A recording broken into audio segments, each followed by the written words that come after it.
Assalamualaikum everyone. Welcome to lecture number 6 of CP 314, Triple E 314 Data Communications and Computer Networks that is being offered to fall 17 BCE and BEE students. आज के lecture में हम लोग network layer को cover करना start करेंगे और इससे पहले अगर बात की जाए तो we have already been discussing a top-down approach in the computer networking field और टॉप डाउन अप्रोच के अंदर हमने सबसे पहले एप्लीकेशन लेयर को देखा था, उसके बाद हमने ट्रांसपोर्ट लेयर कवर की थी। ट्रांसपोर्ट लेयर के अंदर हमने यूडीपी और टीसीपी का फ्लो कंट्रोल, कंजेशन कंट्रोल और टीसीपी से रिलेटेड जितने टॉपिक्स थे वो देखा था। और उसके अलावा हमने ये चीज़ें देखी थी कि आपके ट्रांसपोर्ट लेयर रिलायबिलिटी कैसे प्रोवाइड करती है। आज के लेक्चर में हम लोग नेटवर्क लेयर को कवर करना शुरू करेंगे और नेटवर्क लेयर के अंदर नेटवर्क लेयर की बेसिक फंक्शनैलिटीज़ को देखेंगे, उसकी बेसिक रिस्पॉन्सिबिलिटीज़ को देखेंगे। नेटवर्क लेयर के सर्विस मॉडल्स को कवर किया जाएगा, फॉरवर्डिंग वर्सेस राउटिंग को डिस्कस किया जाएगा और दो तरह के नेटवर्क सर्विसेज को देखेंगे, which will be the virtual circuit networks and the datagram networks. The network layer module is one of the most important modules in this course, so I would suggest to pay special attention to the network layer. हमारा ये network layer की जो coverage है that will expand to almost 5 lectures. मेरी कोशिश होगी कि 5 to 6 lectures के अंदर हम लोग नेटवर्क लेयर के अपने जो ऑब्जेक्टिव्स हैं वो अचीव कर लें।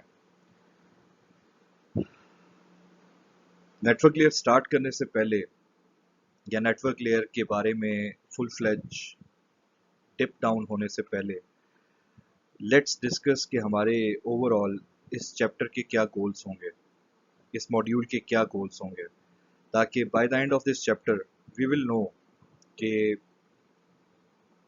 आपको और स्टूडेंट्स को क्या क्या चीज़ें पता होनी चाहिए। तो इस चैप्टर का पहला गोल हमारे पास ये होगा कि we are going to understand the principles behind the network layer. ये प्रिंसिपल्स क्या हैं आपकी नेटवर्क लेयर के, नेटवर्क लेयर की बेसिक फंक्शनैलिटी क्या है, उसकी कोर रिस्पॉन्सिबिलिटीज़ क्या हैं टीसीपी आईपी के प्रोटोकॉल स्टैक के अंदर। और जैसा कि हम लोग ऑलरेडी डिस्कस कर भी चुके हैं तो हम लोग राउटिंग के हवाले से भी यहाँ पे देखेंगे कि राउटिंग एक्चुअली होती क्या है, राउटिंग के कौन से जो कॉमन एल्गोरिदम्स हैं वो हैं, और हम लोग उसमें से दो बेसिक एल्गोरिदम्स लिंक स्टेट को और डिस्टेंस वेक्टर को भी कवर अप करेंगे। और उसके अलावा हम लोग ये देखेंगे कि आपके नेटवर्क लेयर के ऊपर जो दो तरह की सर्विसेज प्रोवाइड की जाती हैं, एक कनेक्शन सर्विस जो कनेक्शन ओरिएंटेड सर्विस होती है और एक कनेक्शन लेस सर्विस, वो किस तरह से प्रोवाइड की जाती है। आजकल इंटरनेट के अंदर हम लोग कौन सी सर्विस प्रोवाइड करते हैं, क्या वो कनेक्शन लेस सर्विस है या कनेक्शन ओरिएंटेड सर्विस है, ठीक है। उसके अलावा हम ये देखेंगे कि आपकी फॉरवर्डिंग और राउटिंग के अंदर क्या डिफरेंस है और ये आपस में इंटरलिंक्ड कैसे हैं। तो by the end of this chapter you should be able to know कि नेटवर्क लेयर की क्या क्या रिस्पॉन्सिबिलिटीज़ हैं और किन रिस्पॉन्सिबिलिटीज़ को अचीव करने के लिए, किन रिस्पॉन्सिबिलिटीज़ को परफॉर्म करने के लिए आपके क्या प्रोटोकॉल्स यहाँ पर यूज़ होते हैं, ठीक है। तो मैं उम्मीद करता हूँ कि आप लोग इस चैप्टर को स्पेशल अटेंशन देंगे, क्योंकि मोस्टली जब आप जॉब के लिए जाते हैं as a computer network engineer, आपसे जो मोस्ट ऑफ द क्वेश्चंस जो किए जाते हैं they are targeted towards the network layer. तो अगर आपके नेटवर्क लेयर के कॉन्सेप्ट्स ज़्यादा अच्छे होंगे तो आप लोग ज़्यादा कॉन्फिडेंस के साथ अपने क्वेश्चंस को आंसर्स कर सकेंगे और आपकी जॉब सिक्योर करने के चांसेस ज़्यादा होंगे। सो लेट्स मूव फॉरवर्ड और लेट्स सी के what is a network layer and how does it lie in the TCP/IP protocol stack.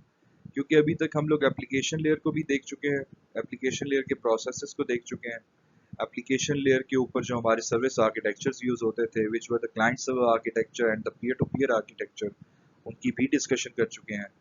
और उन एप्लीकेशन लेयर के ऊपर जो मेरे प्रोटोकॉल्स होते हैं उनकी सर्विस रिक्वायरमेंट के मुताबिक ट्रांसपोर्ट लेयर उनको किस टाइप की सर्विस प्रोवाइड करती है बिटवीन द प्रोसेसेस, रिलायबिलिटी के लिए, कनेक्शन ओरिएंटेड के लिए और कनेक्शन लेस के लिए कौन कौन सी सर्विस प्रोवाइड की जाती है, हम लोग बड़े ही डिटेल के अंदर पहले 3 मॉड्यूल्स के अंदर ऑलरेडी देख चुके हैं, ठीक है। तो अब बारी आती है हमारी नेटवर्क लेयर की। तो नेटवर्क लेयर को देखते हैं कि नेटवर्क लेयर हमारे पास अपनी हायरार्की के अंदर कहाँ लाई करती है। इससे पहले कि हम लोग इस चैप्टर को फॉर्मली स्टार्ट करें, let's see the overall breakup of this chapter. तो इस चैप्टर के अंदर टोटल हमारे पास 7 सेक्शंस हैं, 4.1 से लेके 4.7 तक। हमारी ये कोशिश होगी कि 4.1 और 4.2 ये दो सेक्शंस हम लोग आज के लेक्चर के अंदर कवर अप कर लें, जिसके अंदर आपकी नेटवर्क लेयर का इंट्रोडक्शन होगा और वर्चुअल सर्किट और डेटाग्राम नेटवर्क्स के बारे में डिस्कशन होगी, और इससे रेलेवेंट जितने भी टॉपिक्स हैं वो हम लोग इंशाल्लाह आज के लेक्चर में कवर अप करेंगे। 4.3 What's inside a router will not be covered in this chapter as this is not in the scope of this course. But what is a router हम लोग डेफिनेटली देखेंगे। राउटर्स हमारे पास काम कैसे करते हैं, राउटर्स के ऊपर हमारे ऑपरेशंस कैसे होते हैं, ठीक है, ये सारी चीज़ें देखी जाएंगी। आप लोग लैब के अंदर भी राउटर्स के ऊपर कॉन्फ़िगरेशंस वगैरह कर रहे हैं, तो I hope you are pretty much well versed with the routers as well. अगर आप लोग पढ़ना चाहते हैं कि राउटर के अंदर एक्चुअली क्या होता है, तो you are more than welcome, you can study it yourself. इससे क्वेश्चंस आंसर्स आपसे के नहीं होंगे, आपको नहीं पूछा जाएगा सेक्शन 4.3 से किसी भी एग्जाम में, किसी भी क्विज में, किसी भी असाइनमेंट में। But if you want to study it, you are more than welcome for that. और even if you have any questions in 4.3, तो आप लोग मुझे एड्रेस कर सकते हैं। उसके बाद हमारे पास जो नेक्स्ट लेक्चर होगा, लेक्चर नंबर 7, उसमें हम लोग नेटवर्क लेयर के ऊपर जो इंटरनेट प्रोटोकॉल का वर्जन 4.0 चल रहा है उसके बारे में देखेंगे। उसका डेटाग्राम फॉर्मेट देखा जाएगा और आईपी वर्जन 4 की एड्रेसिंग के हवाले से हम लोग काफ़ी डिटेल के अंदर डिस्कस करेंगे कि अगर एज अ नेटवर्क इंजीनियर आपको अपना नेटवर्क एड्रेस करना है तो how you are going to address that. ठीक है, आईपी वर्जन 4 के एड्रेसेस हम लोग कैसे एक्वायर कर सकते हैं, हमारी बेसिकली उसके बारे में जो डिस्कशन है, जिसमें डायनामिक होस्ट कॉन्फ़िगरेशन प्रोटोकॉल आता है, हम वो भी इंशाल्लाह ताला नेक्स्ट लेक्चर के अंदर कवर करेंगे। Network address translation is one of the technologies as well used for IP version 4। क्या होती है, कैसे होती है, ये हम लोग ज़रूर देखेंगे। शायद नेटवर्क एड्रेस ट्रांसलेशन और NAT is an alienating word for you right now, but this is a rather easy concept which I expect कि आप लोग बड़े आराम से acquire कर लेंगे। So that will be covered in the lecture number 7 as well. While in the next lecture, lecture number 8, we will try to discuss the error reporting phenomena in the network layer. Specifically internet control message protocol को देखेंगे कि वो कैसे चलता है, और उसके अलावा हम लोग आईपी वर्जन 4 के बाद जो नया वर्जन आया था इंटरनेट प्रोटोकॉल का, that was IP version 6, that will be covered here as well. ठीक है, तो ये हमारे पास जो सेक्शन 4.4 है that will span on 2 lectures.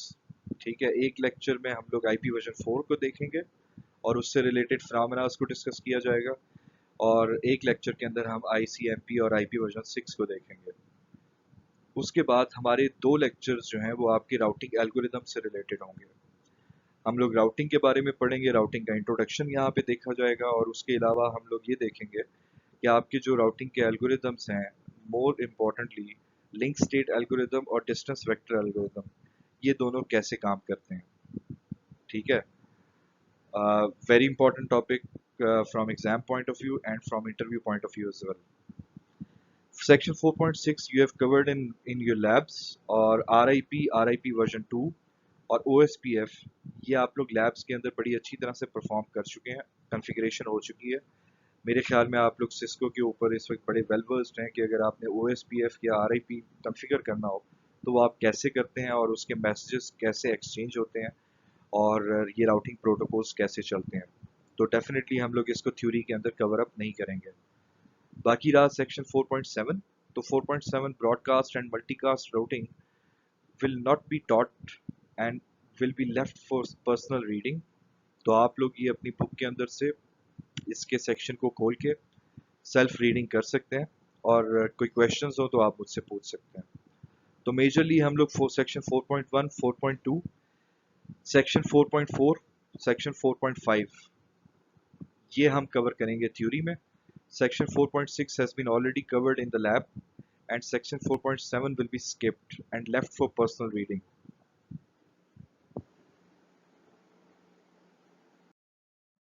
Okay, let's start with the network layer introduction. Network layer हमारे पास कहाँ लाई करती है, सबसे पहले हमें ये पता होना चाहिए। हमारे टीसीपी आईपी प्रोटोकॉल स्टैक के अंदर 5 लेयर्स हैं। अगर ऊपर से बात की जाए तो सबसे पहले एप्लीकेशन लेयर आती है, फिर ट्रांसपोर्ट लेयर है, नेटवर्क लेयर है, उसके बाद डेटा लिंक लेयर है, और फिर आपकी फिजिकल लेयर है। ठीक है, एप्लीकेशन लेयर से मैसेज आप लोग फॉर्मुलेट करते हैं, और फॉर्मुलेट करने के बाद ट्रांसपोर्ट लेयर को प्रोवाइड किया जाता है। ट्रांसपोर्ट लेयर अपने ऑपरेशंस करती है और अपना हेडर ऐड करती है उस मैसेज के साथ, और एक सेगमेंट क्रिएट कर देती है। उस सेगमेंट को आगे ट्रांसफ़र किया जाता है आपके नेटवर्क लेयर को, और नेटवर्क लेयर ट्रांसपोर्ट लेयर का सेगमेंट लेता है, उसके ऊपर कुछ ऑपरेशंस करता है, अपनी कुछ इन्फॉर्मेशन ऐड करता है। उस इन्फॉर्मेशन को हम लोग कहते हैं कि नेटवर्क लेयर का हेडर है, और हेडर को ऐड किया जाता है आपके ट्रांसपोर्ट लेयर के सेगमेंट के साथ। तो आपका एक डेटाग्राम बनता है नेटवर्क लेयर के ऊपर, और इसको फिर आप फर्दर डेटा लिंक लेयर के ऊपर लेके जाते हैं। डेटा लिंक लेयर के ऊपर एक फ्रेम क्रिएट होता है, और उस फ्रेम को फिजिकल लेयर के थ्रू आप ट्रांसमिट कर देते हैं। सो this is a basic principle of encapsulation. ठीक है, अब अगर मैं नेटवर्क लेयर की बात करूं तो network layer lies between the transport layer and the data link layer. ठीक है, और इसको मैं कंपेयर करता हूं हम लोगों ने जो ट्रांसपोर्ट लेयर अभी कवर की है उसके साथ। तो ट्रांसपोर्ट लेयर लाई करती थी between the application layer and the network layer, और ट्रांसपोर्ट लेयर का ये काम होता था कि it use to wait for the data from above, और ऊपर से एप्लीकेशन लेयर से उसके पास डेटा आता था। रिलायबिलिटी के लिए एक प्रोटोकॉल फॉर एग्जांपल वहाँ पे इम्प्लीमेंट किया जाता था, और उससे रिलेटेड जो इन्फॉर्मेशन थी वो हेडर के अंदर लगाई जाती थी, और एक सेगमेंट क्रिएट कर लिया जाता था, और उस सेगमेंट को भेज दिया जाता था आगे। And the transport layer was basically responsible for the reliable communication between the two processes in case of the TCP. तो टीसीपी अगर हम लोग यूज़ कर रहे होते थे, ट्रांसमिशन कंट्रोल प्रोटोकॉल, तो ट्रांसपोर्ट लेयर की ये जिम्मेदारी होती थी कि वो एक reliable data transfer channel provide करे between the two application processes at the application layer. ठीक है, तो ये तो थी हमारे पास एप्लीकेशन लेयर की जिम्मेदारी। तो रिसीविंग साइड के ऊपर भी आपके पास, सॉरी, ये थी आपकी ट्रांसपोर्ट लेयर की जिम्मेदारी। तो रिसीविंग साइड के ऊपर भी आपके पास जो ट्रांसपोर्ट लेयर थी वो यही काम करती थी कि नीचे से आपके पास एक पैकेट से सेगमेंट रिसीव होता था, उस सेगमेंट के ऊपर रिलायबिलिटी के ऑपरेशंस परफॉर्म किए जाते थे, डेटा एक्सट्रैक्ट किया जाता था, और उस डेटा को एप्लीकेशन लेयर को डिलीवर कर दिया जाता था। अब इसी के इन कंजक्शन जब मैं नेटवर्क लेयर की बात करता हूँ तो नेटवर्क लेयर वेट करती है कि सेंडिंग साइड पे नेटवर्क लेयर ये वेट करती है कि ट्रांसपोर्ट लेयर से उसको डेटा मिले, and that data is basically the transport layer segment. तो वो जब ट्रांसपोर्ट लेयर का सेगमेंट आपकी नेटवर्क लेयर को मिलता है, तो नेटवर्क लेयर की ये जिम्मेदारी होती है कि नेटवर्क लेयर ने आपको एक चैनल प्रोवाइड करना है, और एक होस्ट से लेके दूसरे होस्ट तक मेक श्योर करना है कि आपका जो डेटा है वो सक्सेसफुली पहुंच रहा है। ठीक है, अभी हम लोग यहाँ पे रिलायबिलिटी की बात नहीं कर रहे, हम लोग ये बात कर रहे हैं कि ट्रांसफर नेटवर्क लेयर की ये जिम्मेदारी है कि एक होस्ट से दूसरे होस्ट के दरमियान कम्युनिकेशन जो है वो उसने प्रोवाइड करनी है। तो ये मेजर डिफरेंस है आपकी ट्रांसपोर्ट लेयर के साथ। जो ट्रांसपोर्ट लेयर थी उसकी ये जिम्मेदारी थी कि जो दोनों साइड्स के ऊपर प्रोसेस चल रहे होते थे उन दोनों के दरमियान रिलायबल कम्युनिकेशन के लिए एक चैनल प्रोवाइड करे। नेटवर्क लेयर, हालांकि नेटवर्क लेयर आपके अब प्रोसेसेस के दरमियान कम्युनिकेशन नहीं कर रही होती। Network layer host to destination, source to destination, दो होस्ट के दरमियान आपको प्रोवाइड कर रही होती है। लेट्स से कि एक सोर्स से आपका डेटा निकलता है और टुवर्ड्स डेस्टिनेशन जाता है, तो कौन सा रास्ता इख्तियार किया जाता है, किस रास्ते से जाया जाता है, आपके कोर नेटवर्क पे कौन कौन से रूटर्स के पास आपका डेटा जाएगा, और कौन सा रूटर किस तरह से डेटा को फॉरवर्ड करेगा, और इवेंचुअली आपका डेटा डेस्टिनेशन तक पहुंचेगा, ये सारी की सारी जिम्मेदारी आपकी नेटवर्क लेयर की है। ठीक है, तो सेंडिंग साइड के ऊपर अगर बात की जाए तो सेंडिंग साइड के ऊपर network layer transport layer segments को रिसीव करती है, उसके ऊपर अपना हेडर ऐड करती है, आपका एक पैकेट क्रिएट होता है, उस पैकेट को नेटवर्क लेयर के ऊपर डेटाग्राम कहा जाता है। उस डेटाग्राम को बेसिकली आप लोग ट्रांसमिट करते हैं आगे, और उस डेटाग्राम की फील्ड्स की बेसिस के ऊपर आपके रास्ते को चूज किया जाता है, आपकी पाथ सिलेक्ट की जाती है, और उस पाथ के ऊपर हर जो डिवाइस है, हर फॉरवर्डिंग डिवाइस अप्रोप्रिएट लिंक के ऊपर डेटा को फॉरवर्ड करते हुए मेक श्योर करती है कि ये डेस्टिनेशन तक पहुंचे। रिसीविंग साइड के ऊपर नेटवर्क लेयर डेटाग्राम रिसीव करती है फ्रॉम द लेयर बिलो। ठीक है, उस डेटाग्राम को रिसीव करने के बाद उसके अंदर से ट्रांसपोर्ट लेयर का सेगमेंट एक्सट्रैक्ट किया जाता है और उस ट्रांसपोर्ट लेयर के सेगमेंट को ट्रांसपोर्ट लेयर को डिलीवर कर दिया जाता है। ठीक है, तो ये मेन रिस्पॉन्सिबिलिटी है आपकी नेटवर्क लेयर की।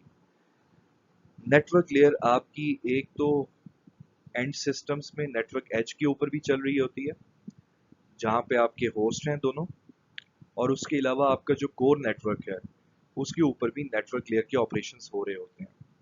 तो यहाँ पे मेरे पास दो तरह के ऑपरेशंस हैं। एक वो ऑपरेशन है जो कि आपके होस्ट के ऊपर हो रहा है, और दूसरा वो ऑपरेशन है जो कि आपके कोर नेटवर्क के ऊपर हो रहा है। होस्ट के ऊपर आप इंफॉर्मेशन टैग कर रहे हैं, दिस इज द ऑपरेशन। ठीक है, कि आप जो सेंडिंग होस्ट है आप उस पर एक इंफॉर्मेशन टैग करके एक डेटाग्राम बना रहे हैं। ठीक है, और आप वो डेटाग्राम भेज रहे हैं। ये आपकी सेंडिंग साइड के ऊपर नेटवर्क एज पे एंड डिवाइस के ऊपर ये ऑपरेशन किया जा रहा है। जबकि अगर मैं कोर नेटवर्क की बात करूं तो वहां पे आपकी लेयर 3 की डिवाइसेस या रूटर्स मौजूद होते हैं। वो रूटर्स ये डिसाइड करते हैं कि आपका डेटा एक तरफ से आएगा तो दूसरी तरफ जाएगा कहाँ पे, कौन सी पाथ इख्तियार करेगा, कौन सा रास्ता इख्तियार करेगा। और ये जो डिसीजन होता है कि कौन सा रास्ता इख्तियार करना है, ये किस इंफॉर्मेशन की बेसिस पे किया जाता है? ये उस इंफॉर्मेशन की बेसिस के ऊपर किया जाता है जो इंफॉर्मेशन आपके भेजने वाले होस्ट ने टैग की थी। ठीक है, उसने जो टैग की थी इंफॉर्मेशन, उसकी बेसिस के ऊपर आपके जो डिसीजंस होते हैं कोर नेटवर्क के अंदर वो लिए जाते हैं, और कोर नेटवर्क मेक श्योर करता है कि डेटा अप्रोप्रिएट लिंक्स की तरफ फॉरवर्ड करते करते डेस्टिनेशन तक उस डेटा को पहुंचाए। तो ये जो इंफॉर्मेशन टैग की जाती है, ये यूजुअली डेटाग्राम नेटवर्क्स के अंदर आईपी के इंटरनेट प्रोटोकॉल के हेडर के अंदर इंफॉर्मेशन होती है सोर्स की और डेस्टिनेशन की। यानी कि सोर्स का आईपी एड्रेस होता है और डेस्टिनेशन का आईपी एड्रेस होता है, और इस इंफॉर्मेशन की बेस के ऊपर बेसिकली आपके जो कोर नेटवर्क के राउटर्स हैं वो ये डिसाइड करते हैं कि which is the best path to be taken from source to destination. ठीक है, चलें लेट्स मूव फॉरवर्ड।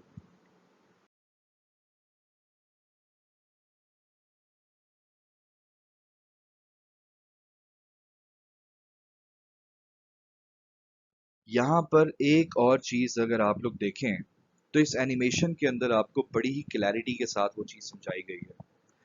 ठीक है, let's discuss it for a minute और टू।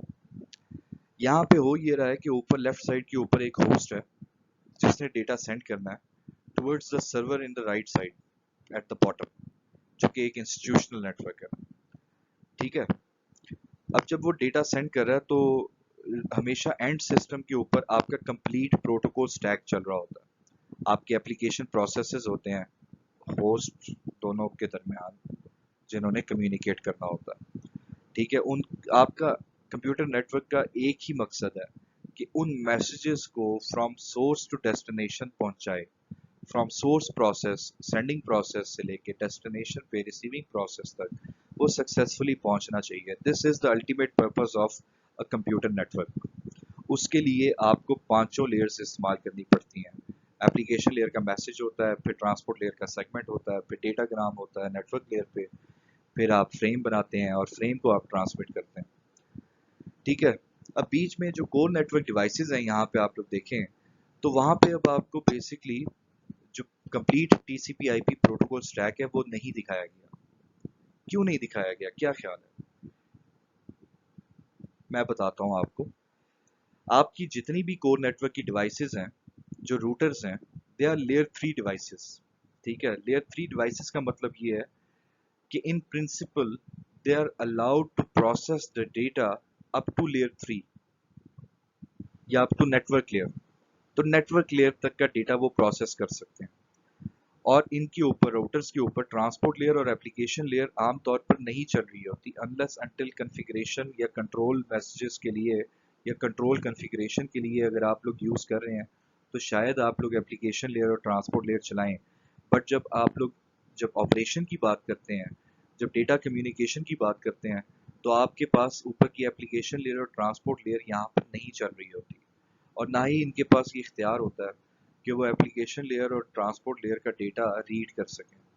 तो but all they have to do is, as being a network layer device, being a layer 3 device, all they are supposed to do is कि they are supposed to receive a frame read the datagram header at the network layer, make a decision based on that, and forward the data from there based on the decision they have made on the header that was carried among that datagram.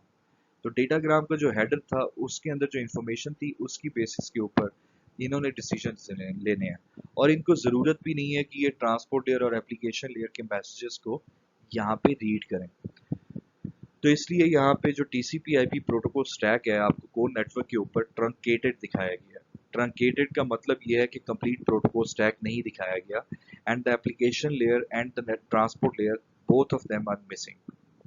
ठीक है, अब यहाँ पे अगर आप लोग देखें तो आपको एनिमेशन में आपको नज़र आएगा कि आप लोगों का एक एप्लीकेशन लेयर के ऊपर आप लोग एक मैसेज बनाते हैं, वो आपकी नेटवर्क लेयर से डेटाग्राम बनता है और वो डेटाग्राम आपके पास पहुंचता है। उस डेटाग्राम की बेसिस के ऊपर, उस डेटाग्राम के अंदर हेडर की इंफॉर्मेशन की बेसिस के ऊपर आपके जो राउटर्स हैं, राउटर के ऊपर इंफॉर्मेशन प्रोसेस की जाती है, उसके ऊपर डिसीजन किया जाता है और उस डिसीजन की बेसिस के ऊपर उसको आगे फॉरवर्ड कर दिया जाता है, अगले राउटर के ऊपर पहुंचता है, अगला राउटर दोबारा से वही काम करता है, डेटाग्राम एक्सट्रैक्ट करके डेटाग्राम के अंदर जो हमारे पास हेडर होता है उसकी इंफॉर्मेशन रीड करता है और उस इंफॉर्मेशन की बेसिस के ऊपर डिसीजंस लिए जाते हैं और फिर उसको फर्दर आगे भेज देता है, और करते करते इवेंचुअली आपके जो डेटा आपने सेंड किया था सोर्स से वो डेस्टिनेशन तक पहुंच जाता है, और डेस्टिनेशन के ऊपर इवेंचुअली जो नेटवर्क लेयर है वो उसके अंदर से ट्रांसपोर्ट लेयर का सेगमेंट एक्सट्रैक्ट करती है।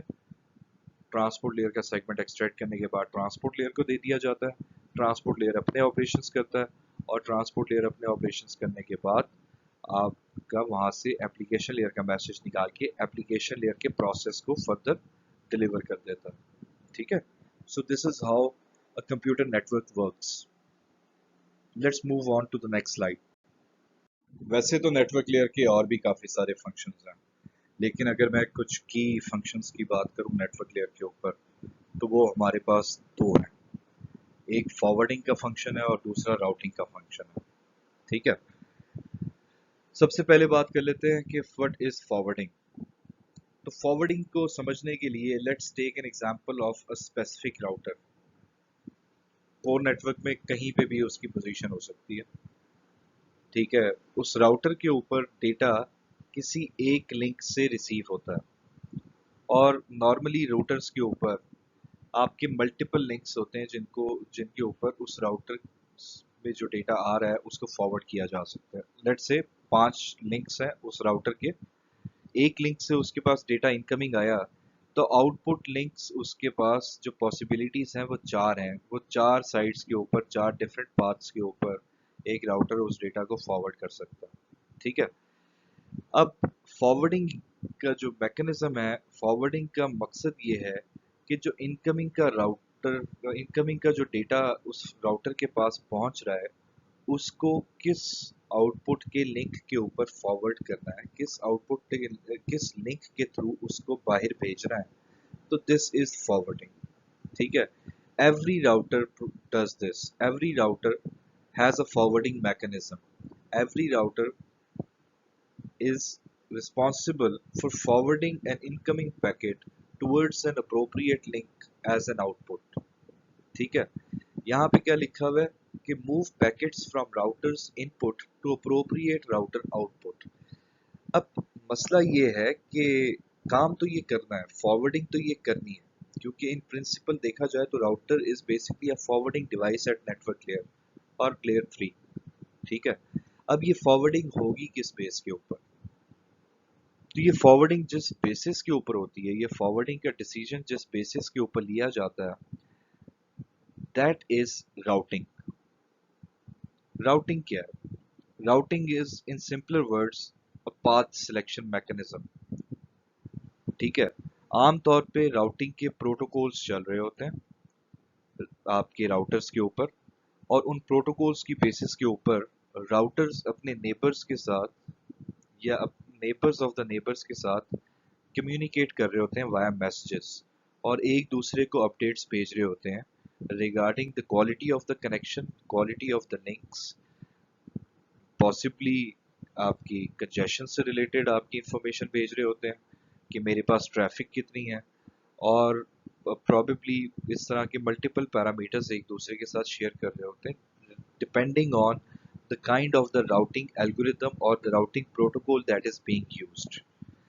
ये जब मैसेजेस एक राउटर दूसरे राउटर से रिसीव करता है, तो उन मैसेजेस की बेसिस के ऊपर राउटर अपने आप को अपडेट करता है, और राउटर अपने आप को अपडेट करने के बाद ये देखता है कि अगर मैंने किसी एक नेटवर्क की तरफ डेटा भेजना है, तो मेरे लिए उस की तरफ डेटा भेजने के लिए, उस डेस्टिनेशन की तरफ डेटा भेजने के लिए मेरे लिए बेहतरीन नेबर कौन सा है। ठीक है, और इस हवाले से वो एक डिसीजन ले लेता है कि लेट्स से कि मैंने एक तरफ डेटा भेजना था, उस तरफ डेटा भेजने के लिए मेरा जो आउटपुट लिंक है वो ये वाला ज़्यादा सूटेबल है। तो ये जो डिसीजन है ये आपके पास कब हो रहा है, राउटिंग के प्रोटोकॉल की बेसिस के ऊपर हो रहा है। ठीक है, अब जब ये डिसीजन ले लिया है, तो इस डिसीजन को उसने एक मेमोरी के अंदर अपने पास कहीं ना कहीं स्टोर करना होता है। तो स्टोर करने के लिए आमतौर पे जो है राउटर्स जो हैं वो एक फॉरवर्डिंग टेबल का इस्तेमाल करते हैं। ठीक है, क्योंकि अब उसने डिसाइड तो कर लिया based on the messages it received from the neighbours, उसके ऊपर उसने डिसीजन ले लिया कि मेरे पास किस तरह का पैकेट आएगा, तो उस पैकेट के लिए कौन सा लिंक मेरे पास ज़्यादा बेहतर है। डिसीजन ले लिया, अब इस डिसीजन को उसने कहीं ना कहीं स्टोर करना है ताकि वो उसको further in the future use कर सके। तो उसके लिए उसने बेसिकली एक डेटाबेस, एक टेबल बनाया होता है, और उस टेबल के अंदर वो एक एंट्री क्रिएट कर लेता है। ठीक है, अब वो जो टेबल है उस टेबल को हम लोग कहते हैं कि that is a forwarding table. ठीक है, ये होती है मेरे पास राउटिंग और राउटिंग की implication. In very simple words अभी हम लोग बात कर रहे हैं। एक्चुअली होता क्या है कि जब आप लोगों ने फॉरवर्डिंग टेबल अपना पॉपुलेट कर लिया based on the messages that you receive from the neighbour routers, अपने आप को आपने अपडेट कर लिया, आपने उसकी एंट्रीज बना दी। अब आपके पास एक इनकमिंग पैकेट आया, तो अब आपने उस इनकमिंग पैकेट को रेलेवेंट आउटपुट लिंक के ऊपर फॉरवर्ड करना है। अब ये फॉरवर्ड करना है रेलेवेंट आउटपुट लिंक के ऊपर, तो definitely you will need a kind of a basis for that कि क्यों फॉरवर्ड करें। तो आप जब फॉरवर्ड करेंगे, तो वो आप लोग राउटिंग टेबल के अंदर या फॉरवर्डिंग टेबल के अंदर जो एंट्रीज होंगी, उसकी बेसिस के ऊपर आप लोग अप्रोप्रिएट लिंक को सिलेक्ट करेंगे और फॉरवर्ड करेंगे। ठीक है, इनकमिंग पैकेट आएगा, इनकमिंग डेटाग्राम आएगा, आपका राउटर उस इनकमिंग डेटाग्राम के अंदर जो इन्फॉर्मेशन है उसकी बेसिस के ऊपर अपने फॉरवर्डिंग टेबल के अंदर सर्च करेगा कि मेरे पास कोई एंट्री है, और उस एंट्री के बेसिस के ऊपर वो अपना रेलेवेंट आउटपुट लिंक सेलेक्ट कर लेगा, और उस आउटपुट लिंक के ऊपर उस डेटाग्राम को फर्दर फॉरवर्ड कर दिया जाएगा।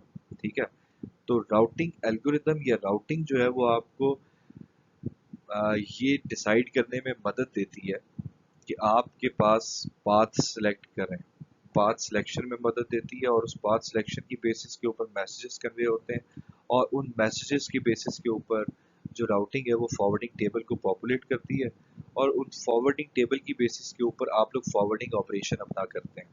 ठीक है, अगर मैं इसकी एक ह्यूमन एनालॉजी की बात करूं, तो ह्यूमन एनालॉजी में let's say that you are planning for a trip from Lahore to Islamabad. तो लाहौर से इस्लामाबाद जाते हुए आ, आपके पास, मैं ये कहता हूँ कि दो पाथ्स हैं। एक पाथ आपके पास जीटी रोड की है, वाया जीटी रोड आप लोग इस्लामाबाद जा सकते हैं, और दूसरी पाथ आपकी वाया मोटरवे M2 है। ठीक है, तो राउटिंग प्रोटोकॉल मैं जो लगा रहा हूँ, जो पाथ सिलेक्शन का प्रोटोकॉल है, वो हो सकता है कि वो इस बेसिस के ऊपर काम कर रहा हो कि मेरे पास शॉर्टेस्ट राउट कौन सा है। तो अगर इन प्रैक्टिकल में देखूं, तो जो मोटरवे है M2 that is the longer path, that is around 368 kilometres from Lahore to Islamabad. While अगर मैं उसकी बात करूं जीटी रोड की, तो GT road is less than 300 kilometres. तो डेफिनेटली इफ पाथ सिलेक्शन का प्रोटोकॉल आपको ये कह रहा है कि भाई सिर्फ शॉर्टेस्ट पाथ फर्स्ट देखना है and select the shortest path between the source and destination, तो you are going to select the GT road for that. ठीक है, अगर आपका राउटिंग प्रोटोकॉल का एल्गोरिदम ये पैरामीटर यूज नहीं कर रहा, और वो ये पैरामीटर यूज कर रहा है कि किस पाथ के ऊपर सबसे कम टाइम लगेगा, तो हो सकता है कि मोटरवे के ऊपर ट्रैफिक नहीं है, स्पीड लिमिट भी ज़्यादा है, तो आप लोग मोटरवे के ऊपर अगर आप लोग जाते हैं तो आप लोग लाहौर से इस्लामाबाद जल्दी पहुंच जाएंगे। जबकि अगर जीटी रोड के ऊपर बात की जाए तो जीटी रोड के ऊपर छोटे छोटे टाउन्स आते रहते हैं और जिसकी वजह से आपकी कंजेशन वहाँ पे ट्रैफिक ज़्यादा होती जाती है, जिसकी वजह से आपको स्पीड स्लो करनी पड़ती है। तो राउट छोटा होने के बावजूद जीटी रोड से जाते हुए अक्सर आपको टाइम ज़्यादा लग जाता है। ठीक है, तो अगर आपका राउटिंग प्रोटोकॉल आपको ये कहता है कि you are going to select a path that takes the least amount of time from source to destination, तो फिर आप प्रॉबेबली उसको कौन सा पाथ सेलेक्ट करोगे? आप मोटरवे का पाथ सेलेक्ट करोगे। ठीक है, so this is how routing works. Routing की एनालॉजी की बात कर रहे थे। अब मैं कंप्यूटर नेटवर्क्स के अंदर बात करता हूँ तो डिफरेंट पैरामीटर्स हो सकते हैं। आपकी लॉस रेशियो हो सकती है, आपकी पैकेट डिलीवरी की रेशियो हो सकती है, आपकी जो है इंटरफेरेंस लेवल्स हो सकते हैं, आपके लिंक्स के ऊपर आपकी किस पाथ के ऊपर कितनी इंटरफेरेंस या नॉइज़ है वो हो सकता है, आपका शॉर्टेस्ट पाथ फर्स्ट हो सकता है। ठीक है, और डिफरेंट इस टाइप के पैरामीटर्स हो सकते हैं जिसकी बेसिस के ऊपर आपका एक राउटिंग प्रोटोकॉल चल रहा हो। ठीक है, तो डिफरेंट पैरामीटर्स की बेसिस के ऊपर सिंगल पैरामीटर भी हो सकता है और मल्टीपल पैरामीटर्स भी हो सकते हैं जिसकी बेसिस के ऊपर आपका राउटिंग प्रोटोकॉल ये डिसाइड करेगा कि which is the best path. Once the path is selected तो उसके मुताबिक आपको क्या किया जाता है, आपकी जो बीच में जो फॉरवर्डिंग डिवाइसेस होती हैं उन फॉरवर्डिंग डिवाइसेस के अंदर हर राउटर अपने आप को अपडेट कर लेता है। ठीक है, अगर आप मोटरवे चूज करते हैं तो मोटरवे चूज करके आपके पास जो फॉरवर्डिंग डिवाइसेस आती हैं वो टूल प्लाजे आते हैं। तो जो टूल प्लाजे हैं उस टूल प्लाजे के ऊपर आप जाते हैं और टूल प्लाजे का क्या काम होता है कि एक गाड़ी एक तरफ से आती है तो उसको रेलेवेंट दूसरी साइड के ऊपर भेजना होता है। ठीक है, आपने कहा इस्लामाबाद जाना है तो इस्लामाबाद के लिए आपको एक कार्ड दे दिया गया और आपको बता दिया गया कि आपने किस टूल प्लाजा से जाके उतरना है और आपको मोटरवे के ऊपर फॉरवर्ड कर दिया गया। आप मोटरवे के ऊपर आप प्रोपेगेट होना शुरू हो गए, आपका जो डेटा है वो जाना शुरू हो गया, आपकी गाड़ी जानी शुरू हो गई। Once you reach the toll plaza at Islamabad तो वहाँ जाके आपने पे किया और पे करने के बाद आपके बैरियर्स खोले गए और आप लोग थोड़ा सा आगे गए और आप इस्लामाबाद पहुँच गए। ठीक है, तो ये जो टूल प्लाजे के ऊपर काम हो रहा है that is analogous to the forwarding mechanism in the computer networks. ठीक है, I hope this clears up कि what is forwarding and what is routing. To further understand that let's let's consider कि आपका इंटरप्ले होता क्या है computer networks के अंदर, आपकी फॉरवर्डिंग और राउटिंग के दरमियान क्या इंटरप्ले है। तो ये आपको नेक्स्ट स्लाइड के अंदर ज़्यादा क्लैरिटी होगी इसकी। अगर बात की जाए interplay between routing and forwarding तो वी हैव ऑलरेडी डिस्कस्ड कि आपका राउटिंग एल्गोरिदम क्या कर रहा होता है और उसकी बेसिस के ऊपर आप लोग क्या एक्शंस लेते हैं और उन एक्शंस की बेसिस के ऊपर आपकी फॉरवर्डिंग कैसे होती है। Let's discuss it one more time to provide a clarity to those students जिनको अभी भी ये बात समझ में नहीं आई। आप लोग ये जब डायग्राम और ग्राफिकल इलस्ट्रेशन देखेंगे तो आई होप कि आपको ये चीज़ ज़्यादा क्लैरिटी के साथ समझ में आ जाएगी। हर डिवाइस के ऊपर, हर रूटर के ऊपर, हर फॉरवर्डिंग डिवाइस के ऊपर एक राउटिंग एल्गोरिदम चल रहा होता है। ठीक है, and that routing algorithm determines the end to end path through the network. It determines कि what is the best path for your data from source to destination. ठीक है, on the basis of that these routers exchange some messages with each other। ठीक है, and upon the reception of these messages these routers update themselves।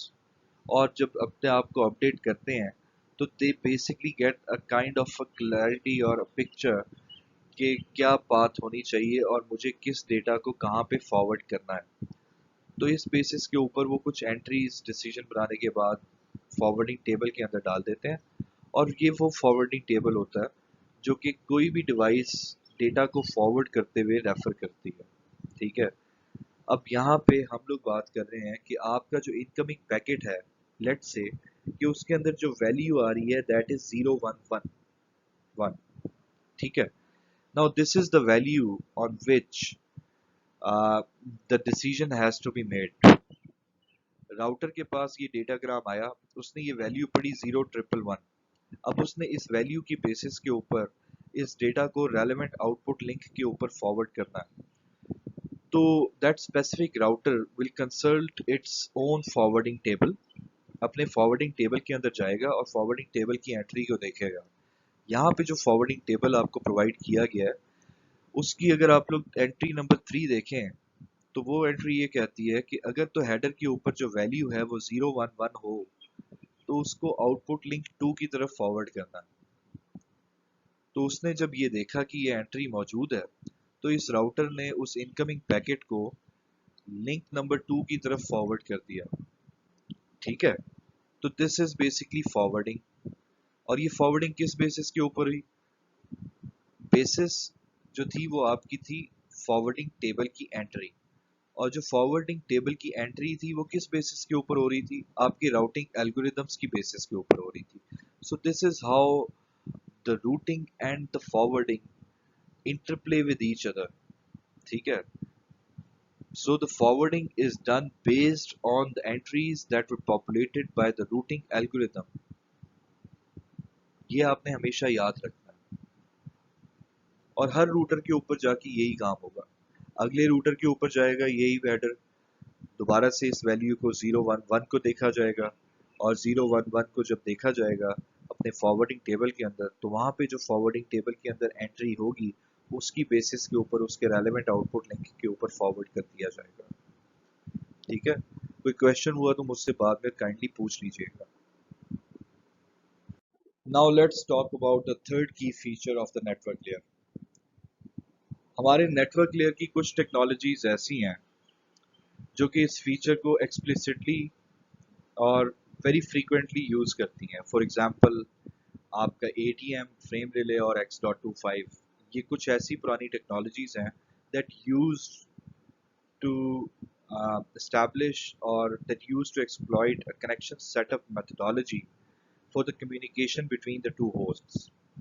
अब इसके अंदर usually किया ये जाता था कि डेटाग्राम भेजने से पहले नेटवर्क लेयर के ऊपर आपके जितने भी इंटरवीनिंग राउटर्स होते थे पाथ के अंदर, वो राउटर्स आपस में हैंडशेक करते थे और हैंडशेक करने के बाद एक कनेक्शन इस्टेब्लिश किया करते थे और उस कनेक्शन के इस्टेब्लिश होने के बाद ही आपके डेटाग्राम्स एक जगह से दूसरी जगह मूव हो सकते थे। ठीक है, तो यहाँ पे जो राउटर्स थे they were responsible for the complexity. तो राउटर्स के दरमियान आपकी यहाँ पे कम्युनिकेशन होती थी और पॉसिबली यहाँ पे अगर बात की जाए तो कनेक्शन इस्टेब्लिश करते हुए रिसोर्सेज को भी रिजर्व किया जा सकता था। सॉरी, बाय द वे ये कोरोना की खांसी नहीं है, अल्लाह बचाए कोरोना से। तो यहाँ पे मेरे पास जो कनेक्शन सेटअप है, this is the third important function and this is not used in all the network architectures. Only some network architectures back in the era they were used to establish a connection setup methodology for the transfer between of data flows between the two hosts। ठीक है, और यहाँ पे routers को involve होना पड़ता था, उनको हैंडशेक करना पड़ता था, उनको उस डेटाग्राम के फ्लो के लिए रिसोर्सेज को रिजर्व करना पड़ता था और तभी फिर आपके डेटाग्राम एक जगह से दूसरी जगह जाया करते थे। अब कनेक्शन सेटअप की अगर बात की जाए तो आप लोग कहेंगे कि कनेक्शन सेटअप तो हम लोग ट्रांसपोर्ट लेयर के ऊपर भी करते थे। तो what is the difference between the connection setup at the transport layer and the network layer? ठीक है, this can be a very valid question, but अगर इसको हम लोग डीप डाउन जाके देखें तो आपके ट्रांसपोर्ट लेयर के ऊपर जो कनेक्शन सेटअप था वो हम लोग क्यों कर रहे थे? वो हम लोग इसलिए कर रहे थे कि हम लोग एक रिलायबिलिटी प्रोवाइड कर सकें, एक रिलायबल सर्विस प्रोवाइड कर सकें between two entities and those two entities were the processes, the sending process and the receiving process at the application layers of both hosts. तो दोनों होस्ट के ऊपर मेरे दो प्रोसेस चल रहे होते थे और उन दोनों प्रोसेसेस के दरमियान ट्रांसपोर्ट लेयर एक रिलायबल डेटा ट्रांसफर का चैनल प्रोवाइड करता था। ठीक है, अब यहाँ पे अगर मैं नेटवर्क लेयर की बात करूं तो नेटवर्क लेयर का काम प्रोसेसेस के साथ बिल्कुल भी नहीं है। क्योंकि जब हम लोगों ने इनकैप्सुलेशन की बात की थी तो हम लोग इनकैप्सुलेशन के अंदर हमेशा ये कहते थे कि आपका जो जो आपकी लेयर होती है that is only connected with the two adjacent layers, the one at the bottom and the one at the top.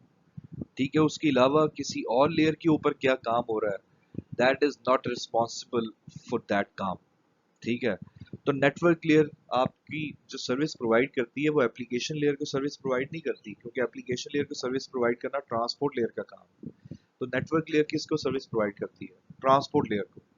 तो ट्रांसपोर्ट लेयर को जब वो सर्विस प्रोवाइड करती है तो ट्रांसपोर्ट लेयर को सर्विस प्रोवाइड करते हुए नेटवर्क लेयर का काम होता है कि एक होस्ट से लेके दूसरे होस्ट तक उसने डेटा कैसे पहुंचाना है। ठीक है, तो इसमें जो मेजर क्रूशियल रोल होता है वो हमारी एड्रेसिंग का होता है कि सोर्स का जो होस्ट है, जो सोर्स की एंड डिवाइस है, उसका क्या एड्रेस है। ठीक है, और जो डेस्टिनेशन की एंड डिवाइस है, जो डेस्टिनेशन का जो होस्ट है उसका क्या एड्रेस है। और इन दोनों एड्रेसेस की बेसिस के ऊपर जो रास्ता इख्तियार किया जाता है in an unreliable channel, क्योंकि inherently the internet is an unreliable channel. We have already discussed it in chapter number 3, in module number 3. जब हमने RDDs को डिज़ाइन करना शुरू किया था तो सबसे पहले हमने डिस्कस ही यही किया था कि आपके पास जो अंडरलाइन चैनल होता है दैट इज़ अनरिलायबल। अब इस अनरिलायबल चैनल के ऊपर दोनों होस्ट के दरमियान जो कनेक्शन सेटअप क्रिएट किया जाता है इन एटीएम एंड फ्रेम रिले, वो यहाँ पे डिस्कस हो रहा है। ठीक है, तो आपके पास नेटवर्क लेयर के ऊपर जब भी कोई काम होगा वो दो होस्ट के दरमियान होगा। अब होस्ट के प्रोसेसेस के अंदर क्या काम हो रहा है या उनको कौन सर्विसेज प्रोवाइड कर रहा है, वो आपको ट्रांसपोर्ट लेयर सर्विस प्रोवाइड कर रही है। जो रीट्रांसमिशन के मैकेनिज्म है, जो आपकी कनेक्शन सेटअप है, उसका जो कुछ भी है वो दोनों प्रोसेसेस के दरमियान ट्रांसपोर्ट लेयर हैंडल कर रही है। उसका कोई काम आपका नेटवर्क लेयर के साथ कनेक्टेड नहीं है। नेटवर्क लेयर की सिर्फ एक जिम्मेदारी है कि नेटवर्क लेयर ने उस ट्रांसपोर्ट लेयर के सेगमेंट को पकड़ना है और एक होस्ट से लेके दूसरे होस्ट तक पहुंचाना है। ठीक है, easy PG. If you have any questions again तो मैं अवेलेबल हूँ, you can ask me on WhatsApp, on Microsoft teams channel, or even in the class sessions as well. So at the network layer level, we have already accustomed to the fact that the channel is unreliable. ठीक है, but what kind of service model can you offer on that unreliable channel? ठीक है, अगर मैं ideal scenario की बात करूं तो आइडियल सिनेरियो के अंदर मैं तो चाहता हूं कि आपकी जब दोनों होस्ट आपस में कम्युनिकेट कर रहे हों तो एक होस्ट से जब डेटा निकले दूसरे होस्ट तक जाए तो वो गारंटीड डिलीवरी हो, लाजमी डिलीवर हो। ठीक है, मैं डिलीवरी की गारंटीज दे सकूं। और मैं ये भी चाहता हूँ कि जो डेटाग्राम एक तरफ से दूसरी तरफ पहुँचता है, मैं कुछ मेरी जो एप्लीकेशन सर्विस की रिक्वायरमेंट है वो ये है कि एक स्पेसिफिक डिले से ज़्यादा नहीं होना चाहिए। तो मैं guaranteed delivery with bounded delay भी डाल सकता हूँ। ठीक है, कि लेट्स से कि मैं कहता हूँ कि यार 100 मिली सेकेंड से ज़्यादा का डिले नहीं होना चाहिए। तो जब एक डेटा मेरे पास एक तरह होस्ट से निकलेगा, डेस्टिनेशन होस्ट की तरफ जाएगा, तो वो 100 मिली सेकेंड की लिमिट एक्सीड नहीं करेगा। ठीक है, तो ऐसी भी मैं सर्विस प्रोवाइड कर सकता हूँ। ठीक है, अगर मैं एक मल्टीपल डेटाग्राम्स की बात करूँ जो कि होस्ट से डेस्टिनेशन की तरफ जा रहे हैं, सोर्स से डेस्टिनेशन की तरफ जा रहे हैं। ठीक है, तो मैं जो मल्टीपल डेटाग्राम्स है मैं उसके लिए आइडियली ये बात करता हूँ कि जो डेटाग्राम जिस ऑर्डर के अंदर मैंने भेजा था उसी ऑर्डर के अंदर रिसीव कर रहा हो आपका रिसीवर, तो रिसीवर को एक्स्ट्रा मेहनत ना करनी पड़े। रिसीवर को अगर लेट्स से कि मैं कहता हूँ कि 10 सेगमेंट किए, पहला सेगमेंट सेंड किया, दूसरा किया, तीसरा किया, तो वो उसी ऑर्डर के अंदर रिसीवर रिसीव कर रहा है, तो रिसीवर को कोई एक्स्ट्रा काम ना करना पड़े। तो मेरे पास ऐसा सर्विस मॉडल आइडियली अगर मैं दे सकूँ तो that would be like such a milestone. ठीक है, उसके अलावा अनरिलायबल चैनल के ऊपर अगर मैं आपको ये कह दूं कि ये बैंडविड्थ जो है ये गारंटीड बैंडविड्थ है, ये बैंडविड्थ आपको मिलेगी इन case of for example audio and video services. मैं अगर आपको गारंटी दे सकूं कि ये मिनिमम बैंडविड्थ आपको मिलेगी ही मिलेगी, तो कितना अच्छा हो जाए आपकी सर्विसेज के लिए। ठीक है, इसकी वजह से आपके लॉसेस जो हैं वो या तो ना हो या फिर नो लॉसेस हों। ठीक है। तो गारंटीड मिनिमम बैंडविड्थ भी आप लोग प्रोवाइड करते हैं। ये इस तरह का भी एक अगर सर्विस मॉडल हो तो अगर आपका बेहतरीन काम हो जाए, ठीक है। और इसी तरह से अगर लेट्स से कि मैं जिटर की बात करता हूँ कि दो जो पैकेट मैं ट्रांसमिट करता हूँ फ्रॉम द सोर्स, ठीक है, जितने डिले दोनों के बीच में ट्रांसमिट करते हुए आ रहा है उतना ही डिले उनके रिसीव करते हुए आए, तो जो जिटर है वो मेरे पास कांस्टेंट हो, ठीक है। तो ये भी मेरे पास जो सर्विस मॉडल है बड़ा अच्छा है। अब आइडियली ये सारी की सारी चीज़ें बहुत अच्छी हैं, और मैं अगर पर्सनली देखूं तो मैं अगर ये सब कुछ प्रोवाइड कर सकूं तो मेरा मसला ही ख़त्म हो जाए अनरिलायबल डेटा ट्रांसफर चैनल का, जिसको मैं कहता हूँ कि जी इंटरनेट इज़ इनहेरेंटली अनरिलायबल। तो अगर मैं गारंटीज दे देता हूँ, मैं बैंडविड्थ की गारंटी दे देता हूँ, मैं इन ऑर्डर डेटाग्राम डिलीवरी की गारंटी दे देता हूँ, ठीक है, मैं या फिर गारंटी विद बाउंडेड डिले की मैं दे देता हूँ। बाउंडेड डिले का मतलब ये है कि आपका उस लिमिट से ज़्यादा डिले कभी भी नहीं होगा। यहाँ पे अगर 40 मिली सेकेंड लिखा हुआ है तो कोई भी डेटाग्राम 40 मिली सेकेंड से ज़्यादा देर डिले नहीं करेगा। 39 मिली सेकेंड में पहुंच जाएगा, 30 मिली सेकेंड में पहुंच जाएगा, 10 मिली सेकेंड में पहुंच जाएगा, but the datagram will be delivered with guarantee and with the guarantee of not exceeding that limit of that bound। तो इसलिए बाउंडेड डिले के साथ भी गारंटीज दे सकते हैं, ठीक है। अब अनफॉर्चुनेटली अगर मैं बात करूं तो जो करंट इंटरनेट मॉडल है that offers none of these things. कोई भी ये चीज़ जो है ना आपको ऑफर नहीं करता, ठीक है। इंटरनेट जो मॉडल यूज़ करता है that is the best effort service. वो अपनी पूरी कोशिश ज़रूर करता है कि सोर्स से डेस्टिनेशन तक आपका डेटा पहुंच जाए, लेकिन गारंटी नहीं प्रोवाइड करता किसी भी किस्म की। डिलीवरी के लिए भी गारंटी प्रोवाइड नहीं करता, बैंडविड्थ के लिए भी गारंटी प्रोवाइड नहीं करता, लॉसेस के लिए भी गारंटी प्रोवाइड नहीं करता, इन ऑर्डर डेटाग्राम डिलीवरी के लिए भी गारंटी प्रोवाइड नहीं करता। आप लोग कहेंगे कि यार ये फिर हमें क्या फ़ायदा है इसका डेटाग्राम नेटवर्क का। तो वो भी हम लोग with the passage of time जब आगे आगे चलेंगे तो आपको नज़र आएगा कि बहुत सारी चीज़ें जो है वो आपकी डेटाग्राम नेटवर्क की इस प्रेफरेबल है over the networks that provide one or some of these guarantees। तो लेट्स मूव फॉरवर्ड और नेटवर्क सर्विस मॉडल्स देखते हैं कि हमारे किस किस तरह के ऑफर किए जाते हैं हमारे डिफरेंट नेटवर्क मॉडल्स के अंदर। So this slide illustrates some of the service models at the network layer, ठीक है। अब यहाँ पे अगर गौर करें तो दो तरह के इंटरनेट आर्किटेक्चर्स को डिस्कस किया गया है। One of the network architectures is Internet, which is currently used in the datagram networks, and the second one is ADM, ठीक है, which used to be implemented in the older networks। older generation of networks के अंदर ADM को use किया जाता था, ठीक है। अब अगर मैं इंटरनेट या डेटाग्राम नेटवर्क के मॉडल की बात करूं तो जो सर्विस मॉडल ये प्रोवाइड करता है that is the best effort service model. It provides no guarantees whatsoever, no bandwidth guarantee, no loss guarantee, ठीक है, no in order delivery guarantee, no timing और डिलेस गारंटी, ठीक है। कंजेशन फीडबैक भी explicit नहीं होता। आपको जब लॉसेस आ रहे होते हैं तो लॉसेस को हैंडल करना भी आपकी नेटवर्क लेयर की जिम्मेदारी यहाँ पे नहीं होती। लॉसेस जब होंगे, पैकेट्स जब लॉस होंगे तो डेफिनेटली आपकी पैकेट्स के अंदर जो डेटाग्राम के अंदर आपके ट्रांसपोर्ट लेयर के सेगमेंट्स हैं वो भी लॉस्ट हो जाएंगे। और ऐसे केसेस में जो ट्रांसपोर्ट लेयर है that will handle the retransmission mechanisms, ठीक है। तो ट्रांसपोर्ट लेयर जो है वो रीट्रांसमिट करेगी, नेटवर्क लेयर का कोई काम नहीं है कि रीट्रांसमिशन करे, ठीक है।